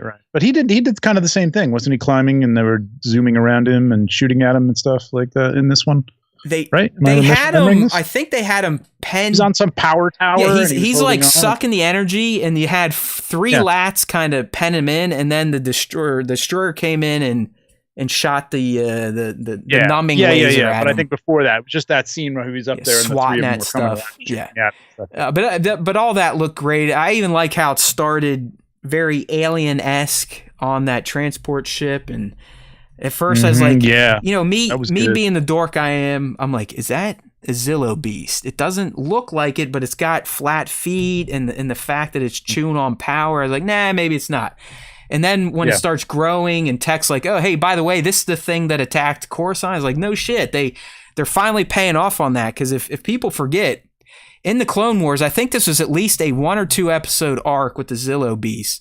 And the reason it makes it back to Coruscant is because Palpatine wanted it there so he could get a sample to clone it to use for cloning purposes. So they finally paid off on that all these years later, that Zillo Beast we saw, the little baby, was a clone version of the Zillo Beast that was featured in the Clone Wars. So talk about a through line. That was a major one. I'm trying to figure out what he just wants more lightning power. Well, no, the Zillo Beast, I don't know if it's essentially impervious. Like you can't shoot it. Like laser bolts don't affect it. I can't. So he thinks he's going to work a little of that into his next. Well, that or maybe he was using it, or maybe they would use it in like ship armor or stormtrooper armor, something like that, to give his forces. Yeah, you might want to do that with stormtrooper armor because that seems completely worthless at this point. So. Exactly, it stops nothing. What is that? Durasteel? Durasteel is bullshit compared to Beskar. It is. Yeah, it's like tinfoil. Yeah, you might as well not even. Why even? You're right. Why'd they even invest a budget for stormtrooper armor when you can get shot in your elbow and you're dead? You know what I mean? Like, yeah, it's like the light leather armor of the medieval. Exactly. You know what I mean? These guys are out in chainmail and like, I got a little leather tunic. Yeah, I might stop one of your bronze knives because it'll bend, but that's about it. Yeah, that's another. Hey, it's just sci-fi type of thing. Exactly. And then last top moment from this episode, the Omega Nala Se setup. That is big because, like I said, that's revisiting a season 1 narrative. That was a big one. Remember, they wanted to get her back because Lama Su would be like, well, look, we can still make awesome clones. Keep us. Don't go to conscripted. But now they're going to use it as a kind of as a bargaining chip with Nala Se. Hey, we got Omega. We're going to fuck her up unless you work for us. And that, to me, is just going to funnel things towards this season's endgame on Tantus. And that's literally, I think, the name of the episode. It's something like Mount Tantus or Return to Tantus. Tantus is the final episode of this season. Okay. But tomorrow, Bad Batch. This is the one we've been talking about for a few weeks now. It has to be. This has to be the one where D. Bradley Baker, the guy that voices them all, he did an interview, Trevor, and he's like, listen, there is a kind of a crosshair-focused episode coming up in the third quarter of this season that is a standout. It was his personal favorite of the episode, and he kind of made me believe that we're going to see Crosshair do something that we may not expect, that may, shed some more light on where he's headed in terms of sticking with the Empire, or maybe getting back and realizing like, oh, they just threw Rampart under the bus. They're throwing all the clones under the bus. When is it going to be my turn? Exactly. I was going to say, they've been setting up that crack for a while. That crack's been like threading up further and further and further. Do you think now, knowing that the Empire doesn't trust clones, or they pretend they don't trust them so they can get rid of them in the eyes of the Senate and the galaxy, do you think they tap Crosshair to find Omega, or do they go for one of those other true believers like we saw a few episodes back that chewed on that electric death tooth to kill himself? Well, I mean, from a narrative standpoint, or do they go bounty hunter? If this is the next episode, and we've got 6 episodes left, so we'd have 5 after this. We have 5 total, including tomorrow. So 5 total, including a double ending, which is probably going to be like, boom boom, like the Clone Wars ended, like the the last 2 episodes, whatever. I mean, it seems a little early, but like I would think something's going to make him crack, and maybe it's Omega. Maybe they do send him after Omega, and ultimately it seems a little trite, right? But she does something to snap him out of it. Something about her, or her being hurt. Maybe she is captured. He brings her in, and something at that point snaps him or something like that. I don't know. But I mean, again, it seems trite, so I don't know if they would do that or not. And then what's the rest of the season if there's no danger for Omega? Like, I mean, where are we? Well, yeah, I'm not saying there's got to be a little bit of a rescue of her over a course of a couple episodes.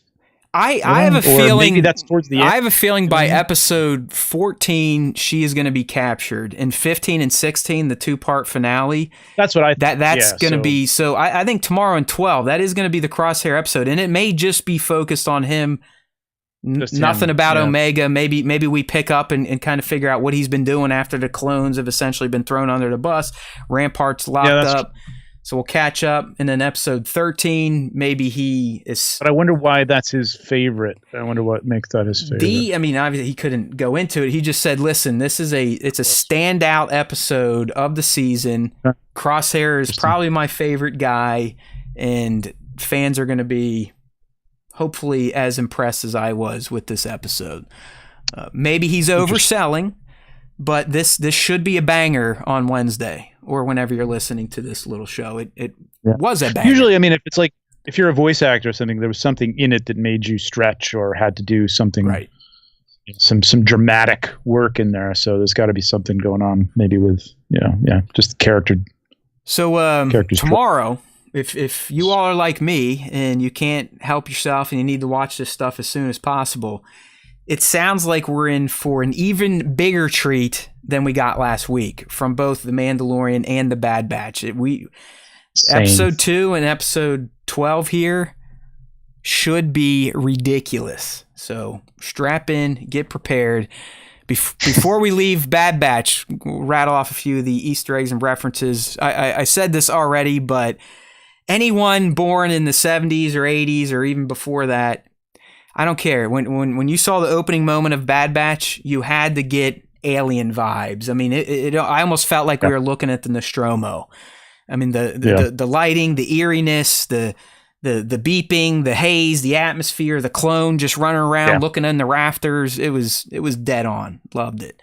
Yeah, they've been doing a lot. They did that with Indiana Jones with the creature. Oh yeah. The thing, that was just the Terminator nod and the Mandalorian premiere. It's like, listen, I mean, these guys, Favreau and the Filonis, they're when they grew up, they're in our generation for the most part. I mean, they're a little bit older than me, but they're in that 60s, 70s, 80s type of group. So all of it makes sense. Okay.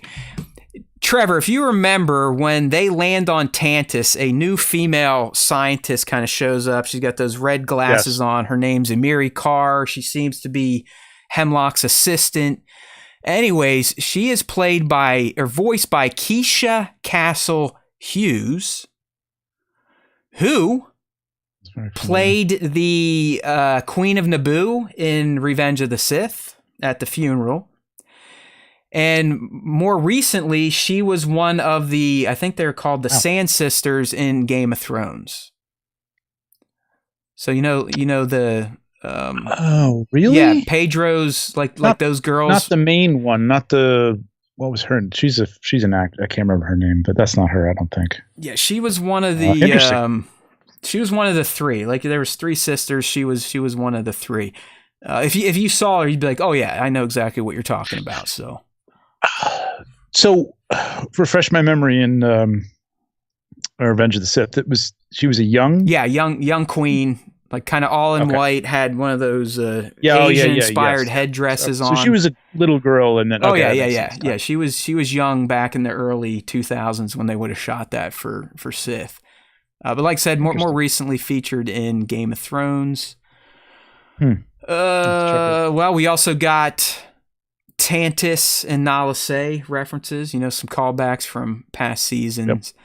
I teased you here, Dr. Hemlock. Any guesses on that voice? Or did you look it up? I didn't look it up. Jimmy Simpson from Westworld. He played the young man in black. I don't know if you watched that franchise. I did. Oh, yeah. So like in season 1, watch the first 2 seasons of it. Yeah, he played the young version of the Man in Black. Okay. We talked about the Zillow Beast callback. That was great, especially because they enhance it with the, hey, this happened in Coruscant, and us Clone Wars were like, yes, I remember that exactly. Right. And Bat did confirm that we were. Palpatine wanted the Zillow Beast for armor purposes. I wonder if they're going to come back to that because I mean, they took it back. I mean, they recaptured it. That's what I'm saying. They're like, they didn't kill it; they captured it. You know what I mean? So it was like they've got to come back to that. I would think it's not. I don't think that's just an Easter egg. I mean, shit, dude. You had Scorch and a bunch of commandos round up innocent people and essentially take them away because they saw it. So the Empire doesn't want anyone to know that this happened. Like they did some shady shit there. I mean, I know there's a lot of Scorch fanboys and girls out there, but I mean, he's right up there with Crosshair in the piece of shit territory right now. And then finally the reference, and isn't this guy a dickhead, but Lama Su getting dragged out of the Imperial prison and not even thinking twice about throwing Omega under the bus and ratting out Nala Se's weakness to the Empire to try and get himself a little freedom. It's like, yeah, right. They killed all of your people. I don't even know why they locked your ass up like that. You should be thankful that you're not dead too. You really think they're going to let you go? No. Got lucky. Yeah. Lama Su. Hopefully he gets executed. All right. Well, there we go. There's Mando and the Bad Batch for you. Moving right along. But big stuff happening tomorrow on Wednesday. If you're listening to the audio-only version, the big stuff has already happened, so make sure to check out my breakdowns on YouTube at Star Wars Time Show. I only get up and watch the Bad Batch because my wife wants to watch Mando, and we do that at night. So I've got to go the whole day and avoid everything on YouTube. And I guess like if it wasn't for my OCD, I probably wouldn't do what I do. But I truly feel like I need to purge this stuff from my system before the day ends, or life is not going to go well for me. It's not normal. We should do a watch party or something like that, or something. Or a lie. When I'm actually watching, fuck all this editing, man. Editing's a pain in the ass. The first time I watch an episode, dude, I'm literally, I've got my remote, I've got my notepad app open, and I'm pausing and taking notes, like it's no bullshit. And then I have to come here, pull it up on the computer, find the scenes I need, take screenshots. I mean, you know what it takes. I mean, you do YouTube. Oh yeah. I mean, even the little shitty shorts I put out, that they could still take upwards of an hour to 2 hours. Like this stuff is no fucking joke. So 10-minute video can take you 3 or 4 hours. I'm just asking you people, if you're new here, you like this type of conversation, you like how we break down Star Wars, I do this throughout the week on YouTube. Check it out. A lot of times they're shorts. Give the boy a like. They're shorts. You guys have browbeat me into making crappy, unproduced shit, but more people watch those versions than the full versions. Maybe if you didn't call it crappy, unproduced shit. Well, that's what they are. And then here's the best part. I got people now, they'll watch the short and be like, this isn't even a full video, and where's the review? I'm like, are you not seeing the pop-ups and the sound that say watch full version on YouTube? You understand? You people on your apps you don't look at shit for more than 2 minutes. You don't. So you got to make it short, and hopefully you go check out the big stuff. But not many people check out the big stuff. The shorts reign, so I will keep making shorts. Exactly. I got to take a quick break. If you want to go for it. Yeah, I'll set up our next topic. Go take a whiz. All right, there he goes. He's out of here. Thank you, Chaos. Matt, you should hang back 12 hours to post the content stuff for people wanting spoilers, and you may get more hits. Tones, I agree with that, but it's also, like I said, I got a life to live. You know what I mean? Like, I got to get this stuff done. So maybe I get it all processed and I don't post till later in the day, but then I got real work to attend to. I got dad life to attend to. So quite frankly, everyone, that my posting schedule is a product of my life. You know what I mean? The way I did the videos, I think I'll maintain for The Mandalorian. Unlike Bad Batch, I'll kind of put spoiler logos on shit. But Mandalorian, I specifically took, I think it was almost 15 to 20 seconds of a short to just let everyone know, like, listen, spoilers are coming. You got plenty of time to ripcord. So I think what Tones is saying, and he is right. I mean, the fact that I'm posting these reviews by sometimes 9 a.m. on the day they release, I know most people haven't watched it by then, so that's why a lot of the views aren't kicking in. I would just hope those people know enough to come back and watch them, or when I reshare. But it's good points by all. But at this point, I got to get through and do the process the way that works for my head, because it literally takes from 5 a.m. until 5:30 at night to do all this now with 2 shows going on and my real job and taking care of a kid that comes home at 2:30. So bear with me, everyone. Just like the stuff and view it and tell other people. Yeah, see, Cloud, she knows. Posting, and it ain't no shit. So, and that's the other thing. I don't want to say that this stuff feels like work to me, because I do enjoy it in some sick fashion. But I need to, like I said, I need to purge out my system, or I feel like there's a burden on my shoulders to where I couldn't enjoy my Wednesday night if I didn't get this shit done, if that makes sense to anybody. Okay, what do we got here? You should clickbait Filoni ruin Mando. Yeah, I mean, listen, clickbait's the way to definitely get an audience on YouTube with Star Wars, but that ain't, sadly, that's not my fucking style. I mean, and negative stuff, you know what I mean? The Bad Batch over, you know what I mean? Does it suck? Right. Mando, jump the shark. There's so much suck in everyone's daily life that I don't want to turn my Star Wars into suck. Is there some stuff that drives me nuts, and could I get a little over the top and clickbaity? Of course, but that's not where I want to play with Star Wars. Yeah, but if you start thinking like that in order to make videos like that, it's gonna permeate your enjoyment. Yeah. You know what I mean, and become a lack of enjoyment. You know what I mean? If you're just looking for stuff to be like, oh, can you believe they did this? I'm telling you right here, dude. I'm telling you right here. If I got more looks than I did, you guys would never hear me complain about the effort, because I do enjoy doing it. I literally like researching it. I like reading what other people thought. I like writing out my scripts and putting it all together and getting it out there. What sucks, and listen, I know a lot of you're out there like, oh, I make content for me. Bullshit. You're posting it somewhere in the hopes that someone looks at it. Yeah. Okay? Yeah. All you Instagram people are like, oh, I don't care about... Well, fuck you. You don't care about likes. Why are you posting on Instagram? If you're an artist and you truly don't care about other humans and what they think, why are you sharing it on social mediums? So it's okay to say you want people to like shit you create. That is okay. Yeah, you do want somebody to engage with it, and whether or not they say they love it or whatever, just engage with it. Just say, hey, I did that. Click. There you go. It takes 2 seconds. That's all I'm saying. And look, I watched 5 minutes of your 10-minute video. Yeah, perfect. Bye-bye.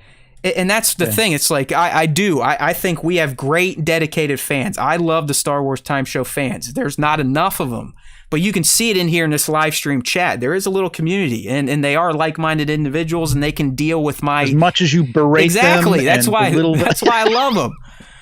But it's not enough. It's either you all are drinking the same Kool-Aid I am, and you think my content's good when it's not, or I truly have just not done enough for the algorithms or the machines, because I see channels and podcasts that have started after us, way bigger footprint already, way bigger traction, and it's just like, what does our shit suck?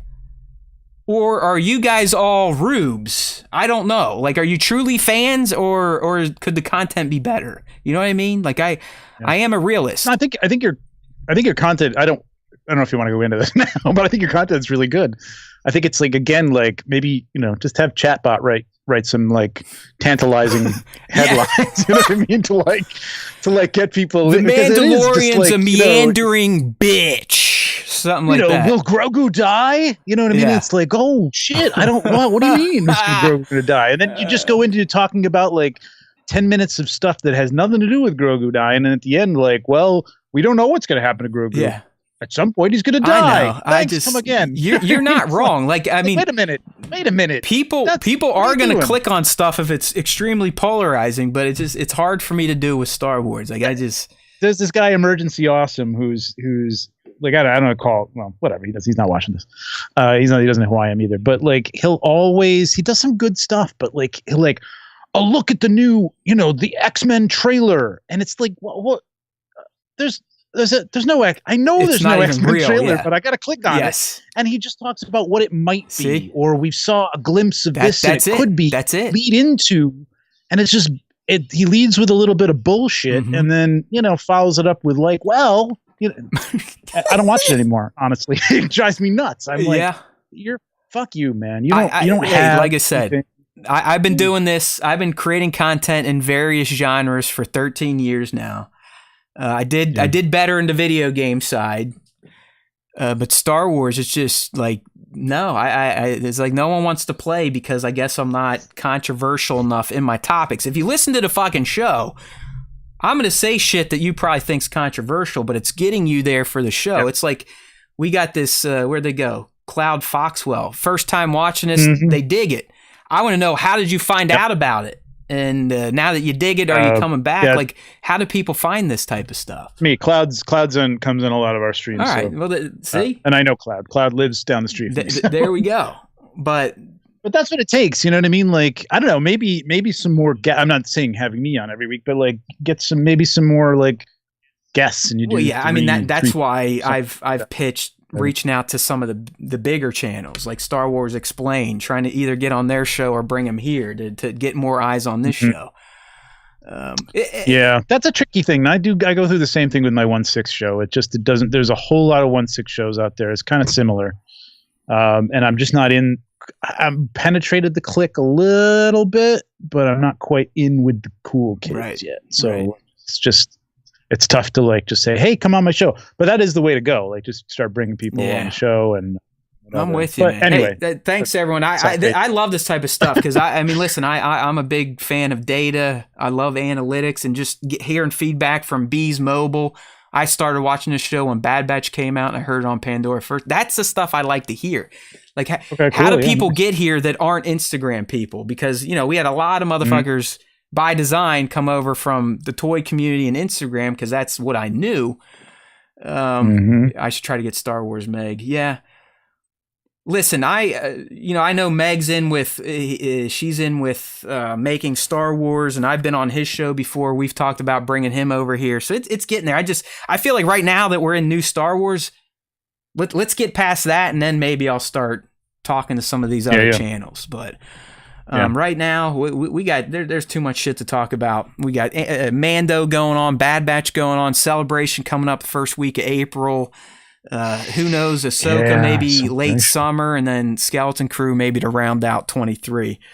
But I'm with you. Thanks, everybody. We like to take tangents here. We're in the ROTJ, right? Like that. This is our anniversary, right? This year for this show. No. Return of the Jedi this year for Celebration. Yes, right? You guys, those going to Celebration. You're correct. This is the Jedi year to celebrate, and I believe they're going to have a screening and all that fun stuff. Yeah, that's cool. I think the ones we've been to, we were still in the prequels. I know. What was it? No, we had. Well, they were doing the 20th. They were doing the 20th of the prequels, like Clones and Phantom got their 20th the past two celebrations. I think. That was California. That kind of sucked. Well, we went to the Star Wars one. We went to you were there, right? That was Florida, right? That was. I was at the Florida was Last Jedi, and then Chicago was Rise of Skywalker and Mando season 1. But wasn't it the 40th of Star Wars? Florida? Yeah. Was that Lucas? Yeah. So the Orlando one was 2017. So yes, that would have been it. So yeah, you're right. Jedi at this year's Celebration, and we'll be talking about some of the panels coming up here. But first, we've got another Mando topic for you. Obviously John and Dave, they've been out hitting the circuit, promoting the crew and all that stuff. And he sat down and Siri, go to hell. I forget who he's talking to. Somebody. Who cares? THR. There you go. He's talking to THR. And in particular, not you. Exactly. And in particular, they asked him questions about Grogu and kind of his fate beyond the Mandoverse. Yes. A lot of us have thought about this. We know about his species. We know their longevity. We know he's in his 50s currently. And he would still be younger than Yoda was when Yoda first started training Jedi by the time the sequel trilogy came around. He wouldn't even be 100 yet. He'd be like high 80s, something like that, almost 90. So Dave was asked about it. What's going on with Grogu during the sequel trilogy? And here we go into his comment. And I will say, Dave also spoke very fondly of a hated Star Wars figure, and that's Rian Johnson. Apparently, Dave shadowed Ryan religiously on The Last Jedi, and he found Ryan to be a great filmmaker and someone that has really shaped his style of filmmaking. So I know some of you are probably gouging your eyes out and throwing up right now, But the good Lord Filoni definitely has learned some of this new tradecraft from Rian Johnson. But I think he's a great filmmaker. Yeah, me too. I just think that was a flawed story, but yeah. I did not like the Luke stuff. Not that Luke went away, because all his teachers did the same shit. Like, Luke only knows, let's run away when we fail. But I never liked how he treated Rey and that curmudgeonly shit. Like, yeah, small tangent. Like, if you watch the director's commentary on that, and I did, and it was at a time where I was like, oh, this movie is killing me. But I watched it just to see, like, okay, there's a lot in that, and he wrote it too, and it wasn't exclusively him, but like, there was he talked a lot about, I wanted to do this scene where we're over the top, like on Crate, like when they're over the top and this red, and it all seemed like very like, I want to do a visual, and so I'm gonna write a scene to make the. I'm taking that away from it. That's not what he said literally, but I kept feeling like, dude, I think you were just writing these things to do this cool scene. The look. You know what I mean? Yeah. Like, a lot of that. I don't know. I mean, but visually it was beautiful. Yeah, Crate did look neat. That whole, hey, it's white, but if you kick it up, it's actually red salt underneath it. Yeah. Hey, I'm just digging these people in chat. You guys are all right. My Star Wars knowledge is ridiculous, and I just figured people would be down with that. Like, but no, they would rather just listen to bitching and moaning and complaining. So it's okay. Yeah. Like Bees Mobile saying, there's a channel that pops up on my feed every day, and all it does is dog Jon Favreau, and they get 10,000 views apiece. Like that's my reality, people. All right, I'm not going to go back down that rabbit hole. But anyways, here's Dave's quote on Grogu in the sequel trilogy timeline. That's a great question, and we talk about many different things. That's a question for a bunch of characters, by the way, not just Grogu. Where are they during these events? If anything, having made the Clone Wars and weaving a tale so intricately between two movies that were much closer together, I've learned that there's expansive room in this galaxy for us to tell stories and have characters doing things. As a kid, when Yoda said, "When gone am I, the last of the Jedi you will be," to Luke, I took that very literally. Well, now we know that's anything but true. There are many different people that could wield the Force, and maybe Luke is the last Jedi as far as what Yoda would consider a Jedi. So we'll just have to wait and see how the story evolves and what makes sense. But in my experience, there's definitely a way to weave everything together and make it exciting. It's possible it would never even have to cross over with what we saw in the sequel trilogy if the story has us somewhere else. Mm-hmm. Yeah. So that's a bunch. And I gotta say, I'm not committing to shit. He could pop up, or of course, or he was out doing his own thing. He's ruling Mandalore as the Mandalore. You never know. Right. He's just under the radar or whatever. But I gotta say, like, this is kind of where, again, I hate doing this because this is like that. Like, it should have been like this. I can't believe. But like, my whole thought when after, the Last Jedi was it, and before, the final, The Rise of Skywalker, was like, okay, I see what they're doing here. Rey's a nobody. And the whole idea is that there are a bunch of nobodies out there who can wield the Force, and they're just not Jedi. And this is going to be the end of the Jedi as an order. Right. And something other than that is going to rise again, Rise of the Force. Rise of Skywalker. And but knowing the name of the Rise of Skywalker was like, oh, she's going to go and she's going to start a new order, and there's no more Jedi because Luke said the Jedi didn't work out and it wasn't good. And she's going to call them the Skywalkers. And then Grogu, we didn't know about Grogu at the time, but Grogu could be a Skywalker. The little broom kid could be a Skywalker, So, yeah, I mean, there's a lot. I think could be still a lot of that stuff that's going where on. I was at. Written that off. They haven't written that off. I mean, they could still go ahead and do that in the next movie if they do another sequel to the sequel, I guess. I have a feeling Grogu's taken his own path, and he would have been like, fuck you guys, I don't care about the First Order. I am the Mandalore, sitting there in his little he's a Force-using Mandalorian that goes kind of under the radar because he's not, you can't by then, expect everybody's a legendary hero in the galaxy. And by then, let's say this is how it goes, they're going to need those decades to rebuild Mandalore, the culture, the cities, the planets, the moons. Yeah. So he's busy. Grogu's busy. Yeah, it's gonna take more than 50 years for sure. If he's hanging, if he sticks with the Mandalorians, like I think he may, becoming the new de facto version of Tar Vizsla and kind of a new take for both Force users and Mandalorians, I think he's hanging with them for life. He made his choice. Luke told him, he's like, listen, you're different. If you have relationships, you're going to experience loss left and right in your life because of how long you live. But Grogu was like, you know what? It's still worth it. I love this man. I'm going back. So Grogu has kind of made his bed.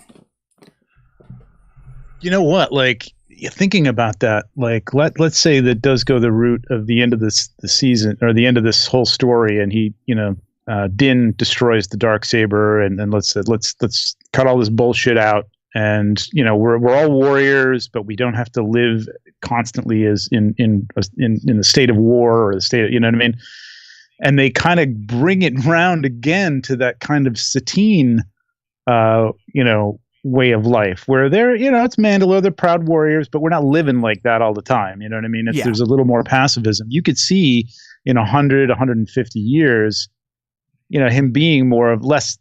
I'm thinking of him less wearing armor, which I think is going to be ridiculous. You know what I mean? But more of a robed Satine, like, wise leader, you know what I mean? Who's learned everything from Din, right, and learned things from Bo, and knows how to lead, and has the Force a little bit, the powers, and people follow him or whatever for hundreds of years of prosperity or whatever for the Mandalorians or whatever. So could be cool.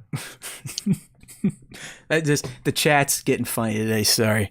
Yeah, I think as long as Grogu sticks to the chainmail, that's his best car look. I'm with you. Yeah, seeing a little guy, even when he reaches Yoda size and in armor, would be kind of silly. Yeah, what kind of shallow water are they going to have to put him in to put that helmet on him? Yeah, because they don't. I mean, until they, a little tiny animal that comes up and until they fight the Yoda species, they don't move with much urgency. You know what I mean? Even Yaddle wasn't like, she didn't have like a brisk walk or anything, but when she needed to fight, she could get nuts, and she could jump around. We saw. I mean, with Luke's training, Grogu too has that uncanny jumping and twisty type of flippy ability. So we'll see. So at what point are we going to find out what the hell this race is and where the rest of them are? Man. I mean, we know they got to start to fill that shit in, because like what we guys were talking about was the age.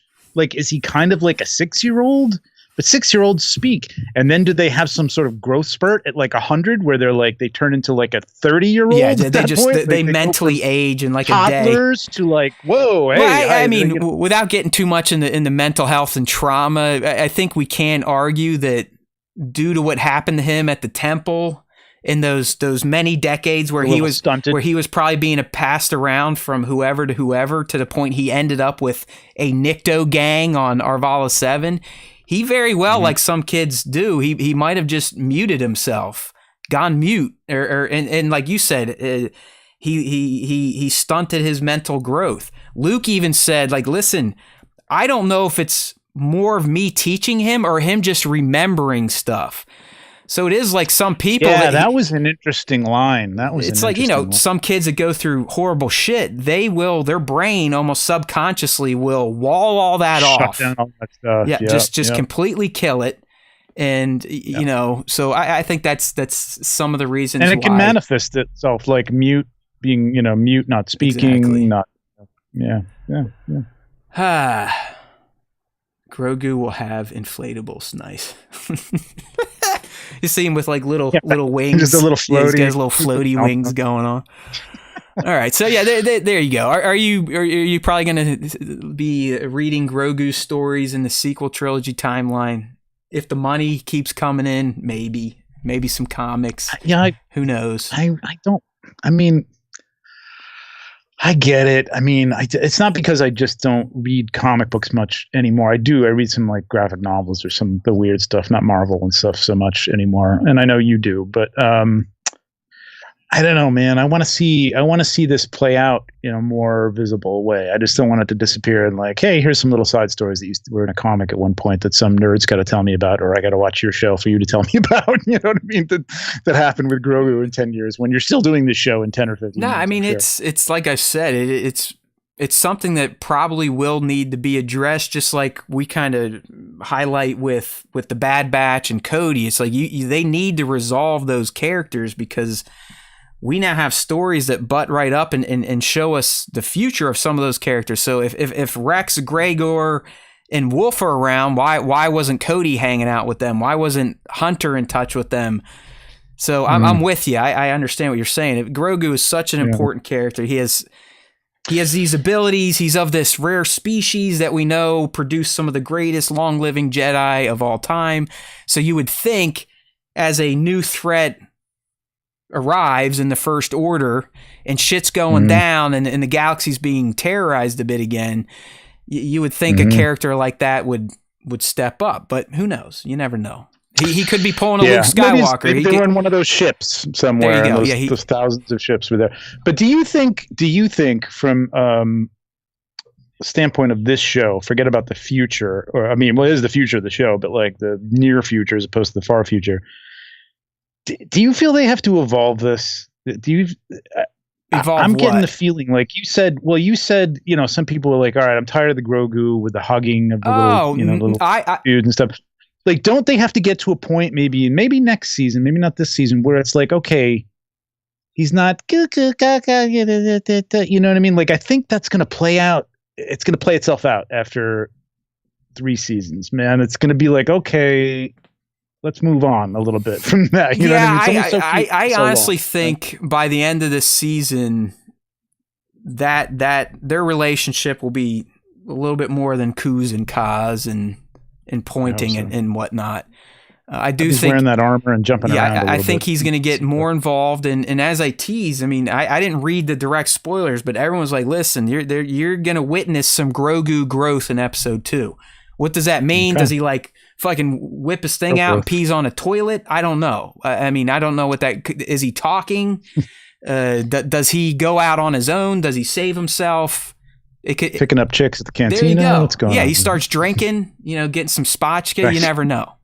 But we should start to see some of this growth. But I don't know, man. I'm still kind of a sucker. I still have a little one. I like that cub and wolf type of play still. I like it too. It is. And you could go on forever, but I think with this character, you got so oversaturated. Look. Yeah. You got so oversaturated with this character in the first season. He will be more than an accessory by the end of this season, if not by tomorrow. I think so. I hope so. I think you're still going to get some of the hijinks and I like food, and I'm going to use the Force for food, and I might make funny sounds or reactions when the big people are talking, like the ooh. You remember when I forget the armorer said something like, "Hey, you're kicked out," and Grogu's like, like, "Oh shit, fuck you! This is for real." So he knows what they're saying, but I'm with you. He can't just be a little more serious and a little less, comic relief every 10 minutes or so, He's coming, man. Tell you, tomorrow he's gonna big flex. But he's technically already saved Din a million times. So I hope it's not that. I hope it's truly like Grogu's on his fucking own doing something, or like he has to send him like do something. You can fit in here. You have to do this. Good luck, buddy. I trust you. That type of deal. Yeah, or I want him to do something. Then Din goes, oh. Yeah, like holy damn, not shit. Damn, like wow, the Force. He's got the Force. He knows he's got the Force, but did something where he's like truly like you spent your time well with Master Luke, like that, something like that. Like okay, something. I guess I don't know. Yeah, I don't know what that is, but and real quick, I know everyone last week was going nuts about Favreau and the timelines. Just to make your head feel okay, just do this. 2 years passed from season 2 to season 3. That's all you need to know, because Favreau was all over the place. He's like, oh yeah, Grogu was with Luke for a year, 2 years. And then he's like, listen, I'll tell you this. Grogu trained for 0 to 2 years. So just who gives a shit? There was 2 years between season 2 and him leaving with Luke and the season 3 premiere. That's all you need to know. And look what Luke did in like the course of like what, a week? Right. Yeah, like a few days. Who knows how long Luke was really on Dagobah? It was at least 2 years with Luke and with Grogu and Ahsoka jumping in there every once in a while and maybe teaching him a few things or something. All right, because I know a lot of people were like, "Oh, it's like let's just calm down, listen to what he's saying. He doesn't fucking know what he's saying. So just take the meat that is true. And 2 years have passed, and I think that's about right. I mean, look how Navarro has sprung up, and sure, droids can make that go quicker. But even if you go back to that takes a couple of years. Even if you go back to the training scenes on Luke's soon-to-be temple planet, if you look at the beginning, that very first structure isn't finished. Right. When he gives Grogu the choice, that is a fully finished structure. So that also... if that's inside that's true. It kind of shows how some time did indeed pass, even though they all wore the same shit and it felt like they were there for a day. You know what I mean? Like Star Wars characters, growth of him. You got to get him out of that schmata, man. Like he's got to wear something else. Put that armor on him. Get him a shirt, something, man. Grogu's got. You're done with the potato sack. Done with the potato sack. Yeah, I mean, it's like Luke never changes out of his black either. I mean, he had like a slightly different black kimono for the Book of Boba Fett. Well, that's his closet. He's just going through it. Like, black. I love my dad. Stuff like that. Okay.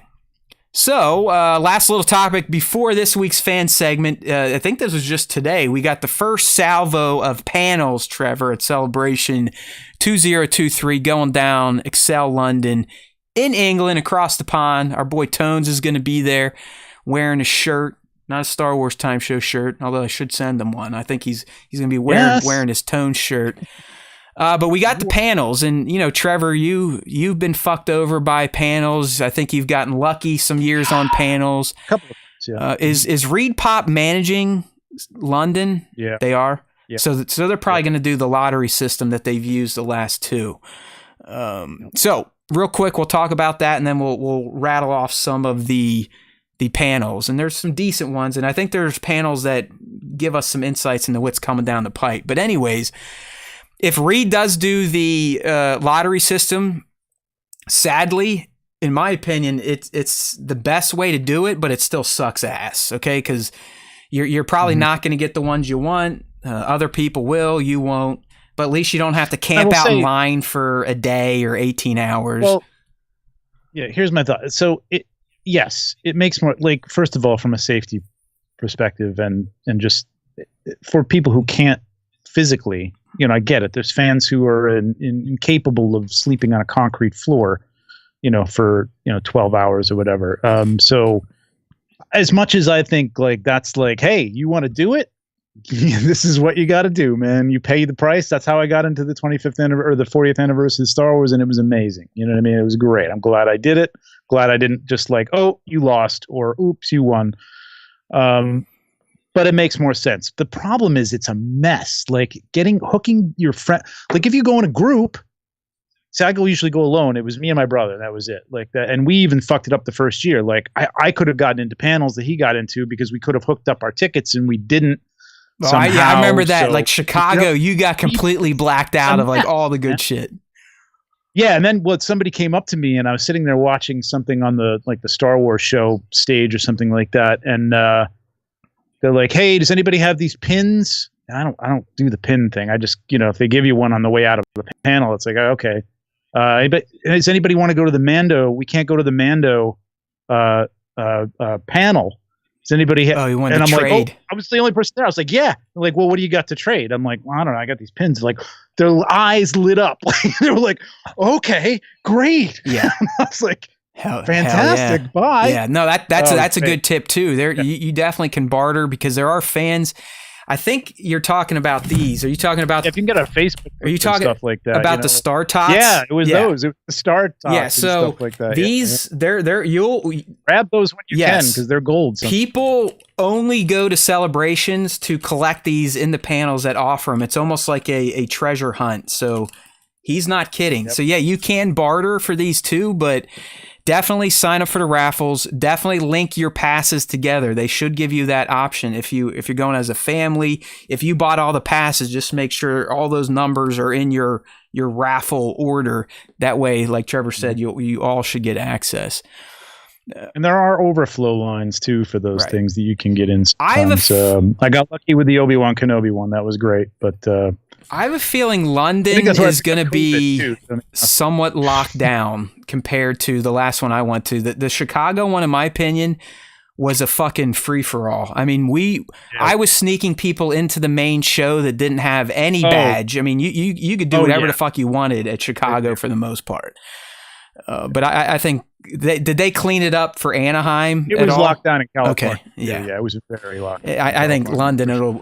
Chicago just seemed to be. It was everyone for themselves. It was like Reed Pop, the temps they brought in. They could give two fucks about checking passes. It was cold, and they're like, "Fuck you, just go." As big as that Anaheim, whatever the hell convention center was, the room seemed smaller, and they would have the Hasbro panel, which I wanted to go to, and there was a line out the door for people who didn't get the ticket, clicking on the button to get lucky to get in there. There was no way these people were. I got to the end. I'm like, is this the end of the Hasbro? Like, yeah. I'm like, yeah, fuck this.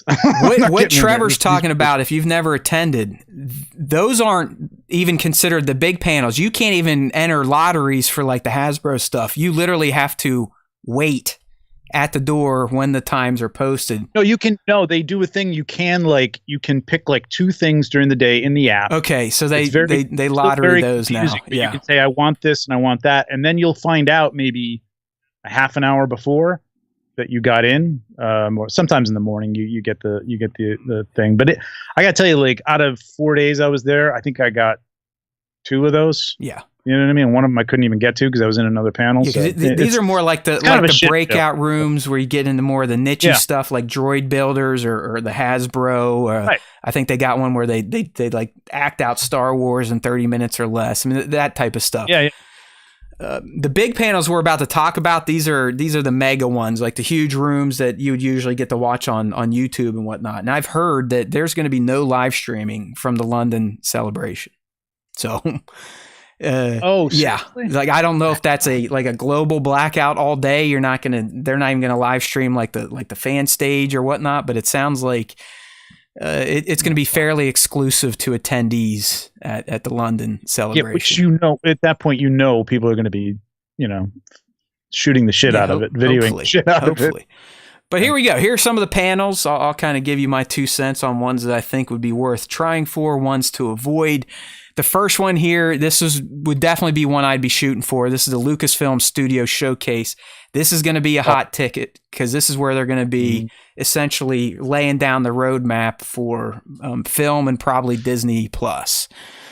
That's what I got into last year, and I guarantee you, if it's April. I don't know what they're going to have done, but when we don't know when Ahsoka's coming out. But I got into that. We saw every star of every show came out, and then at the end they said, hey, guess what, you're coming back tonight and you can watch the first 2 episodes of Kenobi in the theater, and it was like fucking amazing. That's the money one. Stuff like that can happen. Yeah, that's the money one.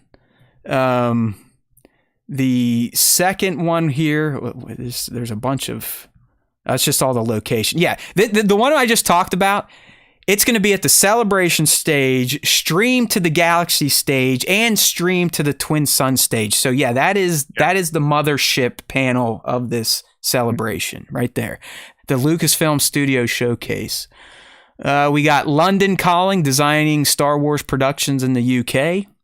You'll probably be able to get into that one. The making of Andor Season 1. You're going to get Tony Gilroy and Diego Luna, so that could be interesting. Mm-hmm. That's going to be streamed to multiple stages. Here's the next big one to me, and this is going to be on Saturday, and this is the Ahsoka panel. So I think Trevor, this would probably be the one where they're either going to get special looks, maybe they'll get like a clip. But we'll probably. I think you might get a 10 or 15 minute clip of one. Yeah, of the we hopefully. I mean, I don't even want to say hopefully. We're going to get the release window for sure at this panel, and this is why the fact that they're doing the panel in April, and they've been talking about they're still in post. This is sadly why I think Ahsoka, unlike I predicted, is probably going to be closer to the Andor release date, so more early fall. Late summer, like September, October. I thought it was going to take the Kenobi slot, like that end of May, June. But the fact that they're having the panel in April. John just said last week they're still in post. I don't think it's going to be ready They just started filming it last May. Yeah, they had her from the set there because I was at the panel. Yeah, yes. They had it went. You're right. It went May to October, so they've been in post since October, and sometimes it takes almost a year for post. So, but that would be my number 2 panel. So we got the Lucasfilms number 1 for me, and then the Ahsoka.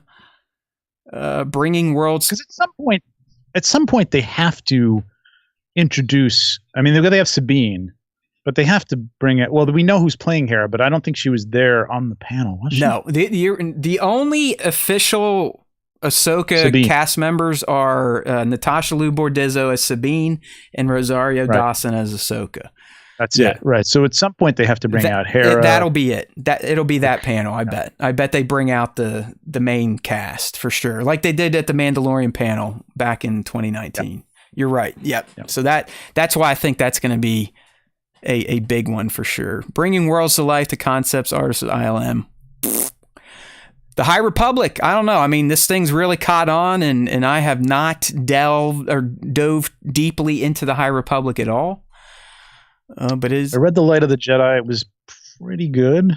Yeah, they've sprinkled some of the lore into the current Star Wars comic book run, like Luke kind of had a vision from one of the High Republic Jedis, and they actually gave him one of the Jedi texts we see him have in The Last Jedi. But yeah, I haven't gotten into it. I'm lazy because it's all words and shit, and we know on this show I don't really get down with words and shit unless there's pictures. Well, I would say the audiobook is an option, but I don't like the way the guy reads the audiobook. He doesn't get into it too much. Weird voices that he picks for these characters, and after a while you're like, stop doing that, please. It's stupid. Hold on, we got breaking news here from Tone. Star Wars shakeup. Kevin Feige and Patty Jenkins movie shelved. Taika Waititi looking to star in his own film. What? Okay. If that's coming from Vanity Fair, that's a fairly reputable media rag. Jesus Christ. What the hell is going on, That's man? what I mean. And that's why we need this Lucasfilm studio thing to play out, to just tell us what's going on. What are they going to talk about at this point, man? There's three movies have been shelved. Kevin Feige. So Patty, so that's Rogue Squadron was Patty Jenkins. Well, Patty Jenkins. That was the one that had already been. We knew that. Wasn't that coming back though? Wasn't there a rumor that was like, that's back on? It was never dead, but it was officially removed from Lucasfilm's movie schedule. At this point, the only Lucasfilm or the only Star Wars slot is it for 2025 on their movie slate. And I love Taika Waititi. I did not like Thor: Love and Thunder, but I love him. Okay, I guess I could see him, but I mean, I don't know about him directing and starring in a movie. Yeah, unless it's just IG-11. Like I'm a huge Taika guy too, but that seems to be like his thing now. If he's producing or directing, he also has to be a lead character. And and he's a good. I can't say he's not a good drama actor, but he's more of a comedy. Right. I don't know. I don't know, man. Yeah. Hey, there you go. I mean, does that surprise anyone? I mean, the Lucasfilm, the film part of Lucasfilm has been fucked for many years now. Yeah, it should be just Lucas streaming. Yeah, I mean, it's like just more of the same, really. And the Feige thing, there was nothing ever tangible behind it. So are we really losing anything? I don't know. It's just more speak that Kathleen has given us.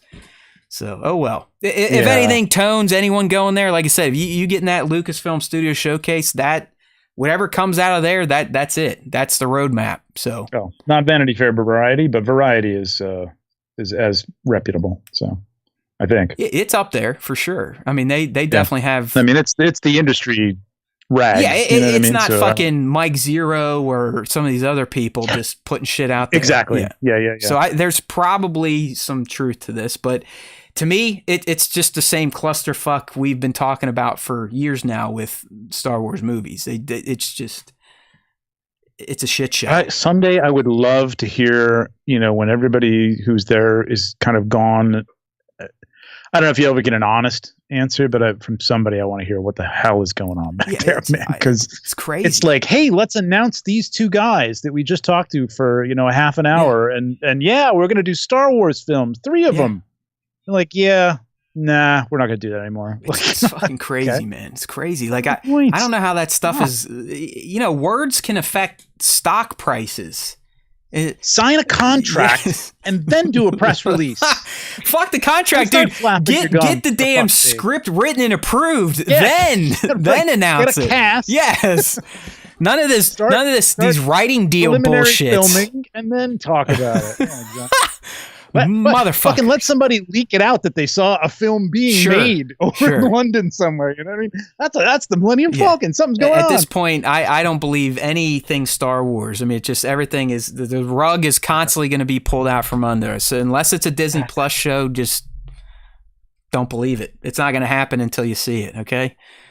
They got to spend the money. Until they spend the real money in terms of paying for productions and promo, everything is a pipe dream. What's worse is that like every Marvel movie now that comes out for the last year and a half, 2 years, it's like, oh, this is going to be the one. This is really going to crack. And then it doesn't. Right. It's just kind of marginal. Or with Star Wars, as a Star Wars fan, you go, oh, the so-and-so is going to do a movie. And then they don't. And it doesn't. So what's worse? They get the movie and it sucks, or you never get the movie at all?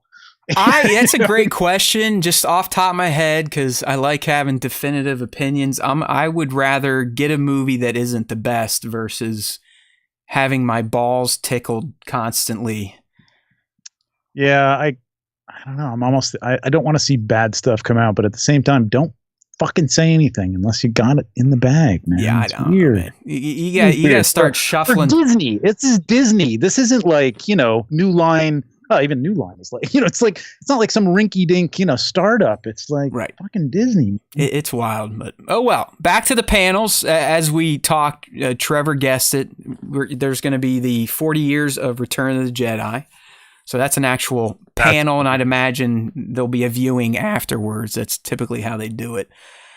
I wonder if Ford will show up for that. No way. At this point. No way. I think they got him for the 40th of Star Wars, and that was it. Yeah, that's Although, it. No, he came out for he came out last year for Indiana Jones when John Williams came out and played the music. He came out for literally 5 minutes. That was at D23 though, right? That wasn't a Star Wars thing. I think that was just D23. No, that was at the Lucasfilm thing last year in California. They did Indiana at Star Wars Celebration. John Williams came out and played the Imperial March, I believe, and then Harrison Ford came out and said, "Here's, because it's Lucasfilm, so it was Lucasfilm, so it wasn't." But I mean, he loves Indiana, so I think if they're like, "Hey, Harrison, we'll talk about Indiana Jones and the Dial of Destiny if you show up at this Return of the Jedi 40th thing, and just come out with that scowl on your face, looking pissed off." Right. But please don't fly in because we don't need you yourself. Please charter a flight. He loves Indiana. I mean that always. It used to bother me that he hated Han Solo but loved Indiana Jones, because when I was a little kid, they were almost like the same character. Even my daughter was like, "It's fucking Han Solo." I was like, "No, that's Harrison Ford playing Indiana Jones." But now, will he come to a Comic-Con when he gets in the Marvel Universe? That's another question. We'll see. That's right, because he's the new General Ross or whatever, isn't he? Yeah, General Ross, yeah. All right, so there's a cosplay thing. Star Wars Young Jedi Adventure screening. I don't think, unless you're bringing your kids. There's the Hasbro Star Wars and Indiana Jones. So, hey, you may be on to something. So they are going. Yeah, he was there. They are going to bring their little Indy to Celebration. I guess it works. So technically, Indiana Jones is Han Solo, I guess, in universe. Mm-hmm. Creature Cantina. Who cares? This would be fun, I think. Clone Wars 15-year anniversary panel. You're going to have Filoni, Eckstein, Lanter, Matt Wood, D. Bradley, James Arnold Taylor. That's probably number 3 for me. So I saw a Rebels one with Filoni. It was awesome. Out there. It was the year. Filoni's like so much fun. Yeah. It was the year he said, "Oh yeah, by the way, this is it," and then he showed us the first 2 episodes of episode or season 4. That was when you could walk around like like I was walking around. I must have seen him like 2 or 3 times, just hanging chilling, out, because he was still just animator Dave Filoni. I wasn't really into it, and I knew who he was, but it wasn't like, I got to go say hi to Dave Filoni. You know what I mean? Like, I was just like, oh yeah, I think that's what's the guy who does Rebels. Yep. No, he was great. I'm like, damn it! I'll never forget that one, because that I still had media access at that celebration, so I got into all the panels for the most part. But that one in particular, I got invited to an actual like media scrum where he and all the voice actors sat in front of us, and we were just, raising hands like, I got a question, doing that type of shit. The good old days. There's another tip. Start a YouTube channel. Get 10, 20,000 followers by the time celebration comes around, and that's how I had media access to the Chicago celebration and the Orlando celebration, but those all through my like geek blog, my Entertainment Buddha days. I think we might get media for Star Wars Time Show, but only 1 badge. They wouldn't give us 2. Villains of the sequel trilogy. Okay. I guess Ian McDiarmid and Andy are going to be there, so it'd be worth just seeing those 2 on stage. Really, is that the writers, directors, and Kathleen Kennedy? So Amy Ratcliffe is the host for all this, but I'm saying, are they the villains of the sequel trilogy? Yeah, it's Emperor Palpatine and Andy Serkis. That's it. That's who they list as the villains of the sequel. I thought it was the writers and directors. Yeah, it should be the writers for sure. Fucking JJ and anyone that approved. It should be the person that approved the idea of, hey, let's have 3 different creatives all work within a trilogy, and they get to write their own story in a trilogy, because that's a good idea. Yes, let's do that. Fucking idiots. Dumbest fucking move of all time. Like, how could you ever think 3 individuals would be able to come together and tell a cohesive 3-story arc without like sitting down and actually planning it all out? I mean, I don't know if they were like thinking that.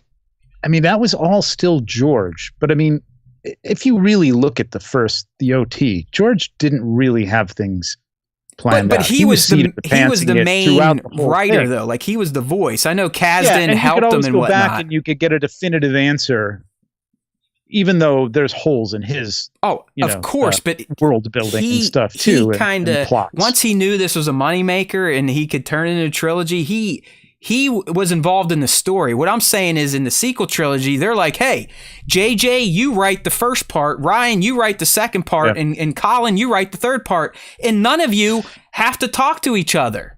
You just have to figure out what the first one did, and you do your own thing. Yeah, it was a telephone game. Yeah, it was fucking stupid. I mean, and the OT had Kasdan too, you know what I mean? So like, I think a thread through that, somebody just keeping control of it. I mean, saying, George was at least there for all 3 productions, and he was the Bible per se. I mean, the directors, they might add, hey, George, is this cool? Oh yeah, sure. And the sequels, there was no overarching voice. Is everyone like, hey, you're an artist, you create something. You're an artist, you create something.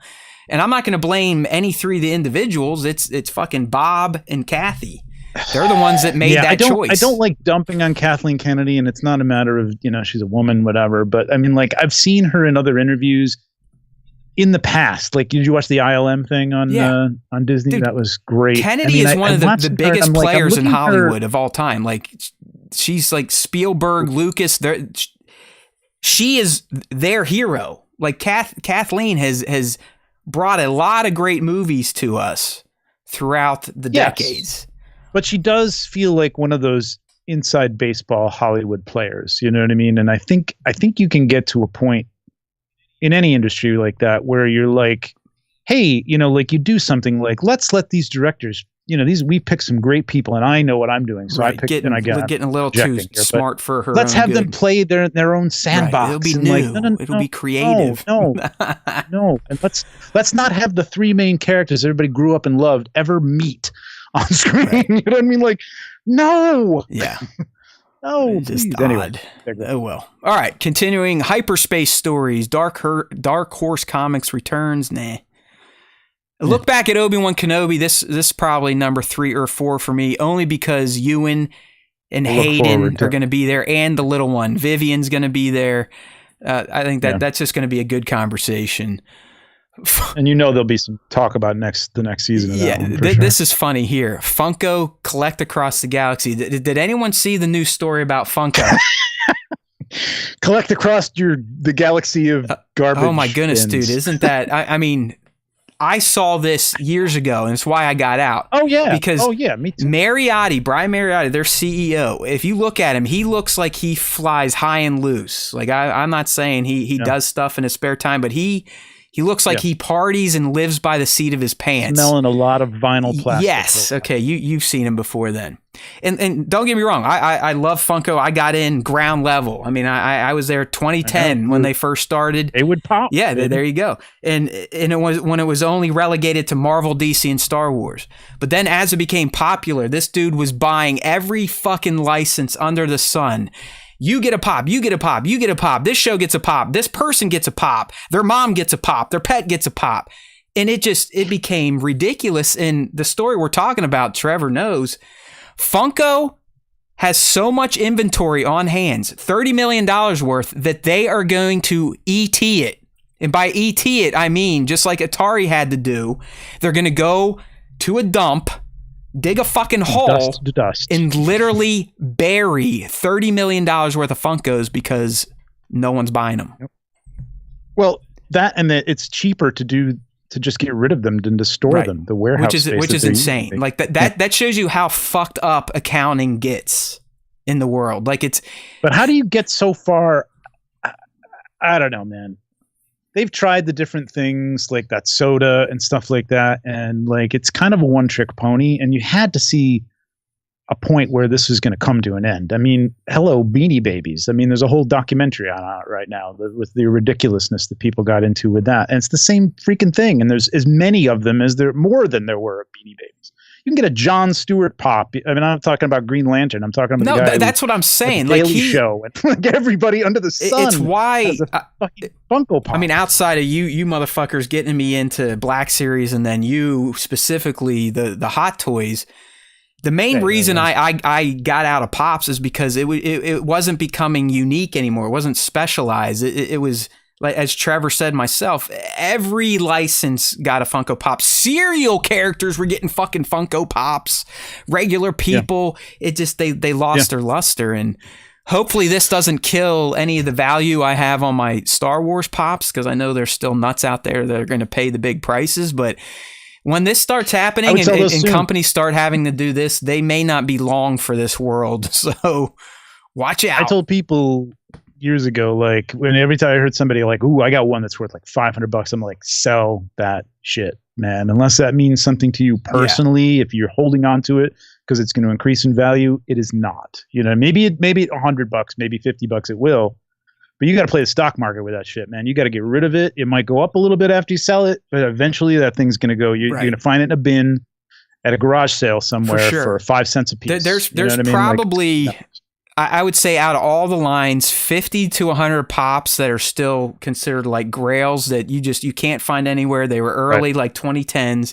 Those are going to hold, but only for collecting. You got to remember, when it comes to collecting toys and trying to make money, you have to ensure that there's another nut job out there like you that has a burning hole in their soul to own something that they can't get through retail, that they're willing to overpay through the black market. This is the key to all this shit, man. I learned that with comic books because I had stuff that was like hot. It was hot. And when it's hot, it's like a stock. Sell it. Unless you love it so much that you're just going to keep it for personal reasons, sell that shit because that's it. Yeah. You know what I mean? Maybe 20 years from now, that character will come back and that comic book will be worth 3 times as much. Or maybe, like a lot of the shit that I hung on to, you can't give it away. Exactly. You know no, you're right. I mean, either collect for personal fun, but don't collect for value. I have a whole cubby space filled with Kenner Star Wars that my dad told me was going to make us millionaires. And unless I find other nuts, it ain't going to make me shit. Okay. I worked in a comic book store and every, middle 30s dad was coming in and buying 20 copies of The Death of Superman. And he's like, I'm going to put my kid through college with this. I'm like, no, you're not. Yeah. You haven't bought a comic book in 20 years, man. You don't know what the hell's going on. We got thousands of them in the back. You know what I mean? Because you guys are coming in buying 10, 20 of them. No, I mean, I got lucky. I decided to sell my Pops all Pop. I still have held on to my Star Wars. And because they are Star Wars, I do think I could still get a little juice out of them, because us Star Wars fans seem to be the most some of those most intense when it comes to owning stuff you can't buy from retail anymore. But when I sold my Marvel, DC, and just random pop culture, $20,000, $20,000. I think the average return was about 10%. Anyone in the stock market would take that. We redid our bathroom and floored one of our living spaces from Funko Pop money. And go sorry. I would go for it. Perfected Chaos is just saying at the moment, Trevor, I think ATM is at the moment, eventually, or everything will eventually become rare. But I think that's bullshit. Like it may become rare in 50 years. Do you see, if you go to a toy store, you see all this shit from the 80s that people kept in boxes. And the problem now is if you find a carded Kenner figure, it's worth a lot of money because they were for kids and they ripped them open like me and they played with them and they stuck them in the dirt and they put firecrackers in their legs and they blew them up. So anything in good condition is rare. Now people are buying 2 or 3 of the Wonder Rock one to stock. They keep it in a box. Everybody's got one in a box, mint in condition, man. Like they're going to be everywhere when everybody decides to get rid of them, when they're no longer fun anymore or no longer, part of your life or whatever. But that's the thing. There's thousands of them, thousands, if not hundreds. It's not even the amount of shit out there now. It's the buyer. You have to find a buyer. You have to find somebody who wants It's not it. like you're sitting on a brick of gold where it's going to be coveted. That's like real world money. You have to find a motivated buyer, and can you? It's a lot easier these days than it was 20 years ago, but don't get into collectibles for your retirement, I think is what we're trying to say here. Do not. Do not. I'm going to take one more break. Keep talking. All right, you got it. So going down the line here, Disney parks, who cares? Beyond the Spires, making of Tales from Galaxy's Edge, who cares? Star Wars animation game night. Nah, you got some good voices there. Eckstein's going to be there. Baker, James Arnold Taylor. Could be fun. Lucasfilm Publishing, I guess obviously if you're into words and shits, you know what I mean? You can go with that. This will be a good one. So on Monday, we're getting a Bad Batch panel here. So you're going to have Brad Rao, Jennifer Corbett, and some of the other producers and writers. So I'm assuming here with the Bad Batch panel, you're either going to get insights into where the show is going, because Bad Batch Season 2 will have wrapped by the time Celebration kicks off. So I'd imagine that the panel here is going to let us know more about the future of the Bad Batch. Is it going to go into Season 3, Season 4, so on and so forth? Make Mine Marvel from screen to tabletop. There's going to be a Visions Volume 2 panel. All right, Doug Chain, that would probably be a good one. If you've ever watched any of the behind the scenes on Star Wars, especially the prequels, you'll know of Doug Chang. He's kind of the creative director now for all of Lucasfilm, but started out on The Phantom Menace as just like in the art department. He's a cool dude. And then you're going to have the closing ceremonies, which I have never done because I try to get the hell out of celebrations, usually before the final day when it gets a little nutty to start leaving. All right. Well, we'll wait for Trevor to come back, but we are about to move in to the fan segment. All right. The closing ceremonies are not worth. We got through the panels, I guess, if you will. Good chat today from the live streamers. Don't forget, 2:30 p East, at least until this week. Next week, it might be 6 p East. You never know. UKers, sorry. If you're night owls, you might be able to still catch us. Otherwise, you'll probably be on the recordings. Or bake it into your schedule. Take a little nap. Maybe snort some speed on Tuesday nights. Got to do what you got to do. But anyways, we're here. It's time for the fan segment. We're one of the only Star Wars fan podcasts that dedicates a segment to its fans. There may not be many of you, but you are strong and mighty and loyal. So we love you and we give you some time on the show. So we usually start with the question of the week. I kind of fucked it up this week, Trevor. I forgot to post it on the actual profile on Instagram at Star Wars Time Show. But we did get a few story deals. So the way this works, every Tuesday, I'll post a question a week in our stories on Instagram and usually the profile grid at Star Wars Time Show. Look for it. Love us, like us, turn on notifications, and respond. And then you may make this segment. So let me get the screen switched up here. All right. So this week's question, it was a big one. Really wanted you to think. What was your favorite or least favorite moment from The Mandalorian S3E1? Or what say you about Bad Batch S2E11? So let's see what the fans had to say today. Up first, we have Fallen Jedi in the stories. While I visually loved every minute of S.3E1, I don't quite see how a large group of Mandalorians would look so bad against the space croc. While I get it that they wanted Mando to save the day. So, yeah, I kind of made that point earlier. You thought they would have been wise enough to maybe place those detonators on its belly versus its fucking armored shell, as Trevor pointed out. But yeah. Oh, well, I'm with you, Jedi. It did seem a little suspect. But hey, like Nick said, they're bunker boys. They've been drinking Kool-Aid. Maybe they're not quite as skilled as we thought. I kind of want to see the guy who got swallowed, like, just either zoom out of its mouth or just, like, burst out of its side or something. You would Drax, like, right? Because is he now, or was he living in his stomach like Boba was in the... Yeah, right. Exactly. You got all that armor on, man. That's what it's for. It can survive digestive juices. Because technically, even though that thing probably has strong jaws, I'm assuming they're not strong enough to bend Beskar. So his legs might have been a little mangled a bit, but his guts and his head should still be okay. But if he did make it to his stomach, Din and Grogu took care of that when they blew that thing the fuck up. So any Mandos in that Croc's gut probably got exploded with Mando's bombs. So go Din. Up next, what's this person's name? I think Darth LVJ. Finding out more about the Zillo Beast after 13 years was awesome. But getting the sneak peek of the cloning facility and more info on that was awesome. Of course, seeing Scorch and more commandos was great too. I mean, I think I had those on my top list, so we agree. Although, Scorch, fan favorite, I get it, but he's up there. He's kind of a shithead at this point in time. Yeah. It seems the commandos are squarely reserved to protect Mount Tantus and its experiments and scientists. So he's definitely enabling a lot of bad shit, including rounding up an entire town just because they solved the Zillo Beast. But got those cool glowy visors. Totally. So. And he is still allowed to paint his armor. I don't know if anyone else noticed that. He's the only clone, at least featured in Bad Batch, that has stayed with the Empire that is allowed to still have distinguishing... Grandfathered in. Everyone else had to change. Ironically, because he doesn't have a grandfather. So. Well, Jaster Muriel, technically, right? It wasn't that... Isn't that Django's foundling guy? So here we go. Yeah, I guess so. Yeah. Oh shit! Oh, this is Spencer here, the new dad.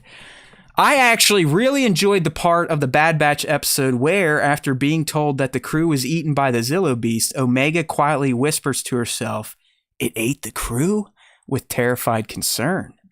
I like that. Hey, look at that. Sometimes people, they all gravitate towards the same moments. I like Spencer going with a moment many probably didn't even pay attention to.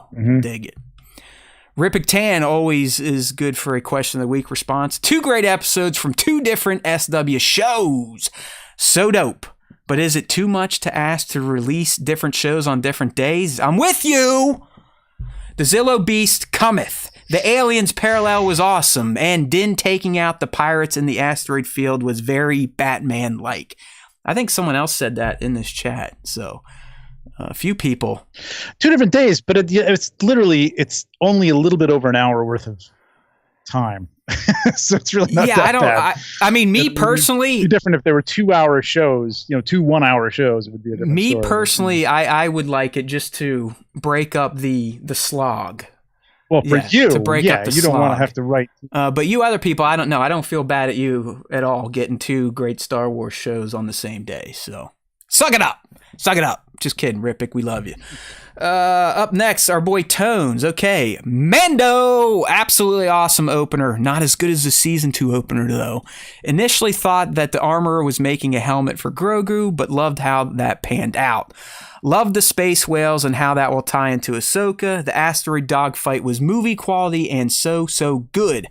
Bad Batch. Instant alien vibes from the get-go, even down to the music when they were on the down ship, the slime, and the Zillo Beast returns.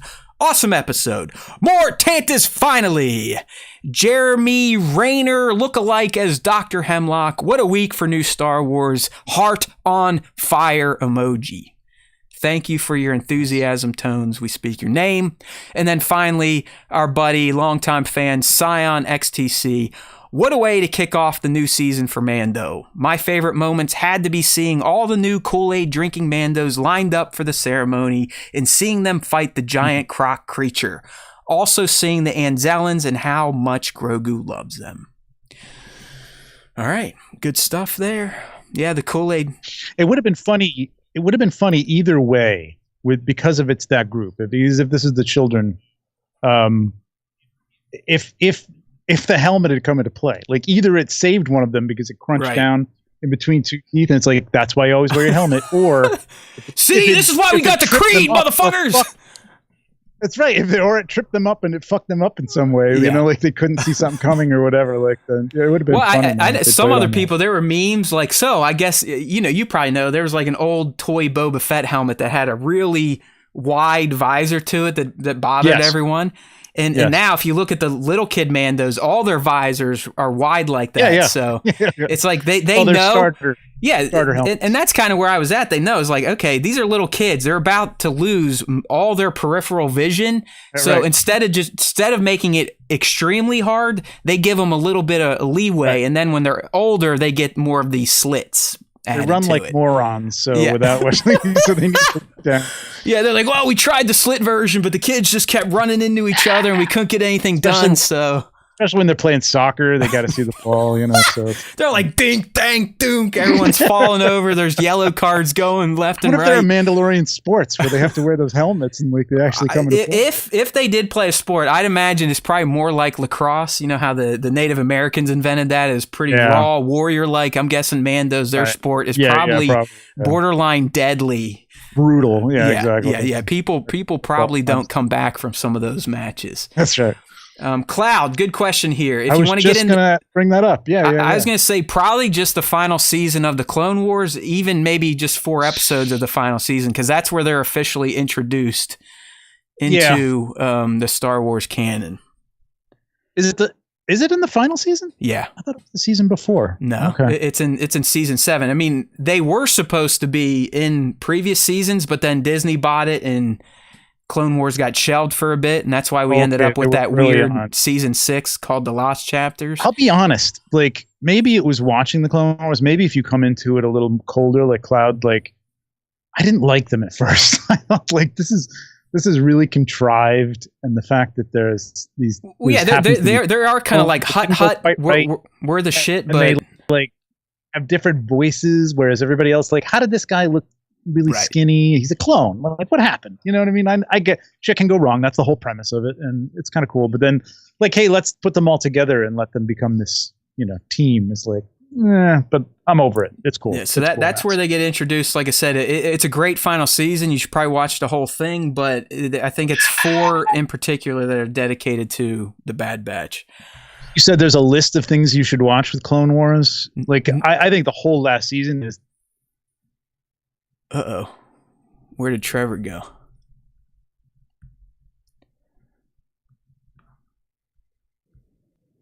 I think we just lost Trevor here. Let me see if I can get him back. Am I back? Yeah, you're back. You're back. I can hear you. Is the video moving? Why am I freezing? Who knows? Shit. There he is. All right, he's back. Yeah, we're back. Okay. We're good. Right. That's even better than a Nick technical fail, because when his Skype would cut out, he would actually fully drop out, and I'd have to re-answer his call. But you were there. All right. Yeah. No.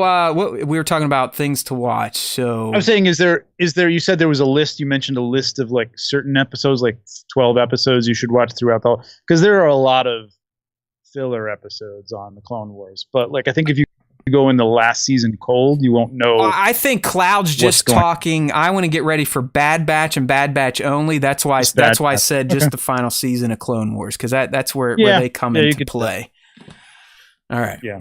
Okay, so with this shit going down, Bo-Katan is over there sabotaging Trevor's setup. So let's change gears here and kind of round out this show with the final part of our fan segment, and that's everyone's favorite, the top 5 fan artist features of the week. The way this works throughout the week, we need you on Instagram to use #tag Star Wars Time Show and # Star Wars Time Show. One of them's going to work. You never know. Use them both. I will filter through those and feature shots throughout the week. And then on Mondays, young Nick usually sits down and chooses his top 5 to talk about on the show. So that's what we're going to talk about right now. This is all done through Instagram @Star Wars Time Show. Get some. All right, Trevor. So Nick picked these. The only one I know is the first one because that's what he used as the cover. The other ones I have not looked at. So here we go. Okay.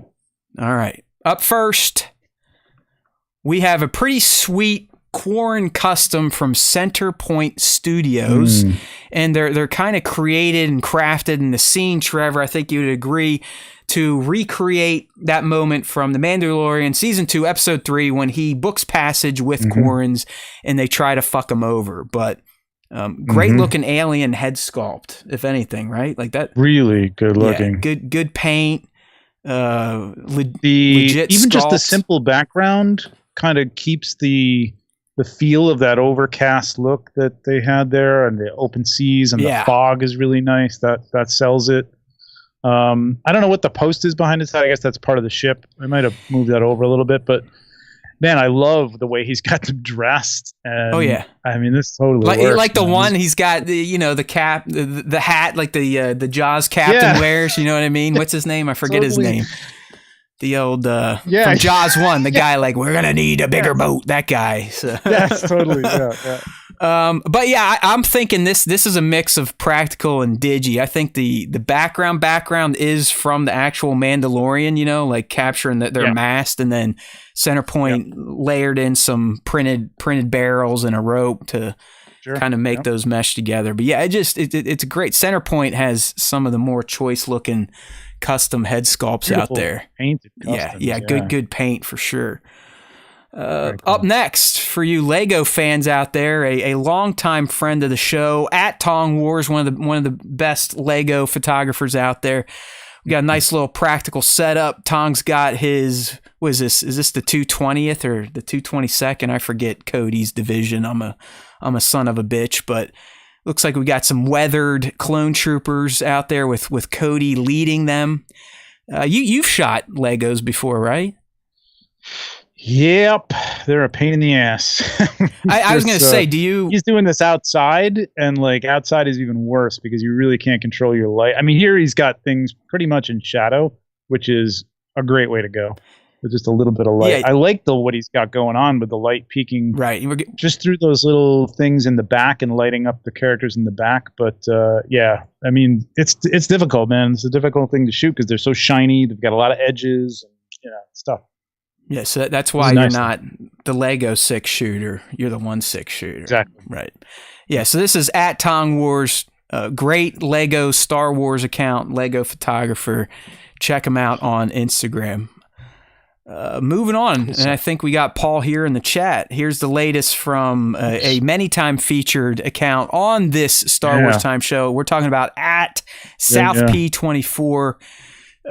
Paul's he's got some of the more violent Star Wars shots out there. Lots of decapitations, eyeballs getting shot out here. We see the Black Series Bo-Katan in a running forward action pose. As she's running forward, she is simultaneously blowing the brains out of 2 stormtroopers. And it's a great little action scene here from... Looks like she's using a little bit of jetpack too, right? Like she's just blasting off to propel herself forward. Yeah, that's like shooting brains out en route to taking off. I dig it here. Once again, that armor really holding up and helping out there on the stormtroopers. Right, yeah. Yeah, and you would think the helmets are the most solid piece of the thing. Right. It's going right through it, man. The helmet. That's what I love. I wish we would see this in Star Wars, like the actual laser going in and then coming out. I'm a fan of that. I'm a fan of losing arms, losing heads. I mean, let's be real. It's a sword of light that can cut through anything but other swords of light in Beskar. Like, body parts should fly when they hit Stormtrooper armor. Give me a break. Yeah.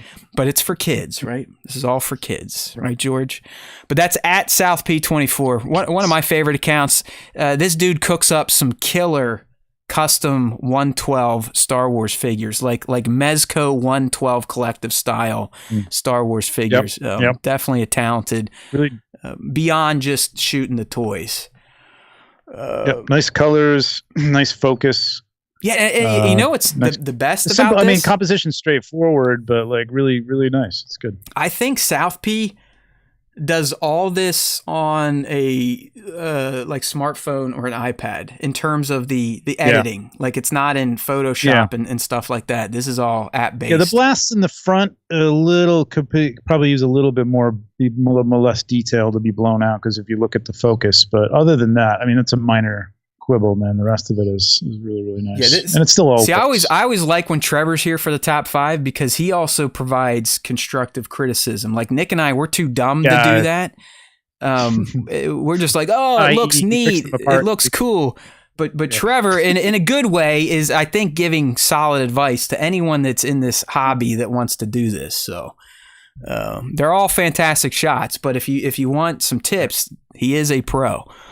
Up next, this one comes from Rainbird 1987, and I believe it's the Mayfex Mando sitting atop some sort of killer skull throne. Yeah, but I mean, it does look like something you would see on a Predator's ship, right? Where they've taken skulls from all these different species. I think this is a wait a minute. Is this one of the NECA? Is this a NECA Predator throne or something like that? I know I've seen this. I think I've seen this. Well, yeah, I mean, let's just say, because we sometimes have to describe it here. Yeah, there you go. South P uses Lens Effects app. That's what I thought. Okay. So this throne, to me, Trevor, and chime in if I'm off, but the back looks like a Queen Alien skull, right? Like the back of the chair. The two arms, you definitely have Xeno skulls as like the armrests. But then splitting his leg, it almost looks like one of the Cantina aliens from Star Wars, the dude with the real long fucking face and head. You know what I mean? Yeah. But this is the clan leader Predator throne. Okay. That's what this is. Yep, from NECA. But it kind of works for Din sitting on it. You know, you could see Mandalorians almost crafting a throne like this, because they are a warrior culture. They like to, I guess, hunt other factions, or they used to like to hunt each other. But it works. So we got Din sitting on this Predator skull throne, and, you know, the little guy is kind of tucked behind them looking past. I don't know. I like the setup. And obviously it stood out to Nick, but it fits. Even though it's Predator, I think it fits Mando. Yeah, the lighting is really nice. This is a tricky thing to light sometimes too, because you got all that chrome and you got all that reflection and stuff. So it looks like he's got like a reflector. He might even be shooting through a reflector. I don't know, or unless that's the camera. It can't be. Yeah, to cut down on that white light. Really nicely done. And I really like the way he kind of highlighted the back of the throne, and then everything else kind of falls off into shadow. So he's either got that background so it just falls off, and that could even be. Honestly, I'm looking at, I don't know what it is, but it could even be like some piece of cardboard that came with like a product that you get. And you can do that kind of stuff. Like if it's out of, blown out a little bit, if it's out of focus in the background, you can take pieces of styrofoam. You can take those wacky pieces of cardboard that come with your coffee maker or something. Exactly. And that shit suddenly looks like an alien, cave or room or something. It's cool. You're right. I mean, a lot of people repurpose packaging material for Star Wars dioramas, and it works because there's no bricks and screws, right? No bricks and screws in Star Wars, damn it. That is at Rainbird 1987. Give him a look. Good looking stuff there. Up next, a little saucy real ass paint here from at Savvy Art. She's been featured multiple times on this show. One of our favorite real ass painters out there, and by that, if you're new, we just mean people that can use their hands. and create art like the painting shit. Okay, again, we're stupid. We don't know the proper terms. But this is a little different for Savvy. Yeah, there you go. She usually goes very Disney oriented style, bubbly, happy, cheerful. But here we have Padme kind of chilling in an oversized hoodie, showing a little leg, wearing some like bicycle shorts. Maybe just got out of the shower, waiting for Anakin to get back from the temple. I don't know. It's just I like it. I like this version of Padme, a little more relaxed, not as regal, not as senatorial. It's just that girl that grew up on Naboo, rolling around with those things in the field. So yeah, it's nice composition. I like it with the moon behind it. I like this type of illustration. It's really cool. Savvy and kicks just simple ass. lines. Yeah, I mean, not a lot of stuff going on. The color choices are good. The little purples for the shadow and stuff like that. It's really nice. Yeah, it's a cool take, idea. Like the concept fantastic. is cool. She is fantastic. So that is at SAVVYYART on Instagram. And Trevor, that is the last of the top. Did he even put 5 in here? Yeah, he did. Okay. That was 5, yeah. I'm losing count, damn it. So that takes us to the end of episode 254 of the Star Wars Time Show. Thanks again to everyone that tuned in live. If you want to try to do that, schedules. Yeah, he's right. If you're here right now, everyone listening, before you leave, hit the like button. Even better, leave a comment or hit a share. The best thing you can do, did we say something that stood out to you today? Clip it. We now have clip functionality for the channel. So through your own YouTube account, you can clip content and share. That's the type of stuff we need. That is me saying something stupid. Whatever. Exactly. I could be making a dumb face, screenshot it, share it, make fun of me. I don't care. Anything to get a bigger audience. All right, I'm ready. Sell your stupid pops. You can clip that part, like right there, and just show your friends. But there's always time for Star Wars Time, so get with it. You can find us on the internet at starwarstime.net. Got all sorts of handy dandy links there. If you want to listen to the podcast version, which is the same show we do on the live stream, just on podcast platforms. So iTunes, Spotify, Pandora, Stitcher, we're all over the place. It's just important that you engage. Like I always say, you got to let the AI know that we are okay and we should be recommended to other meat bags. So the best way you can do that, like Trevor said, if you're on YouTube, that's the liking, the commenting, the clipping, the sharing, and the subbing. Please sub up if you're new here. And for the podcast platforms, if they offer ratings and reviews, please do it. Even if you just watch the show on the live stream, go to iTunes, go to Spotify, whatever you got, find us and rate that thing, because that goes a long way when shit gets recommended to people searching for Star Wars content. All right, my friends, big day tomorrow, or if you've already went through March 8th, you realized the big day. We'll be back next week to talk about it, because there is always time for Star Wars Time. And as we like to say when we leave you, if you do listen to the Star Wars Time Show, the Force will be with you always.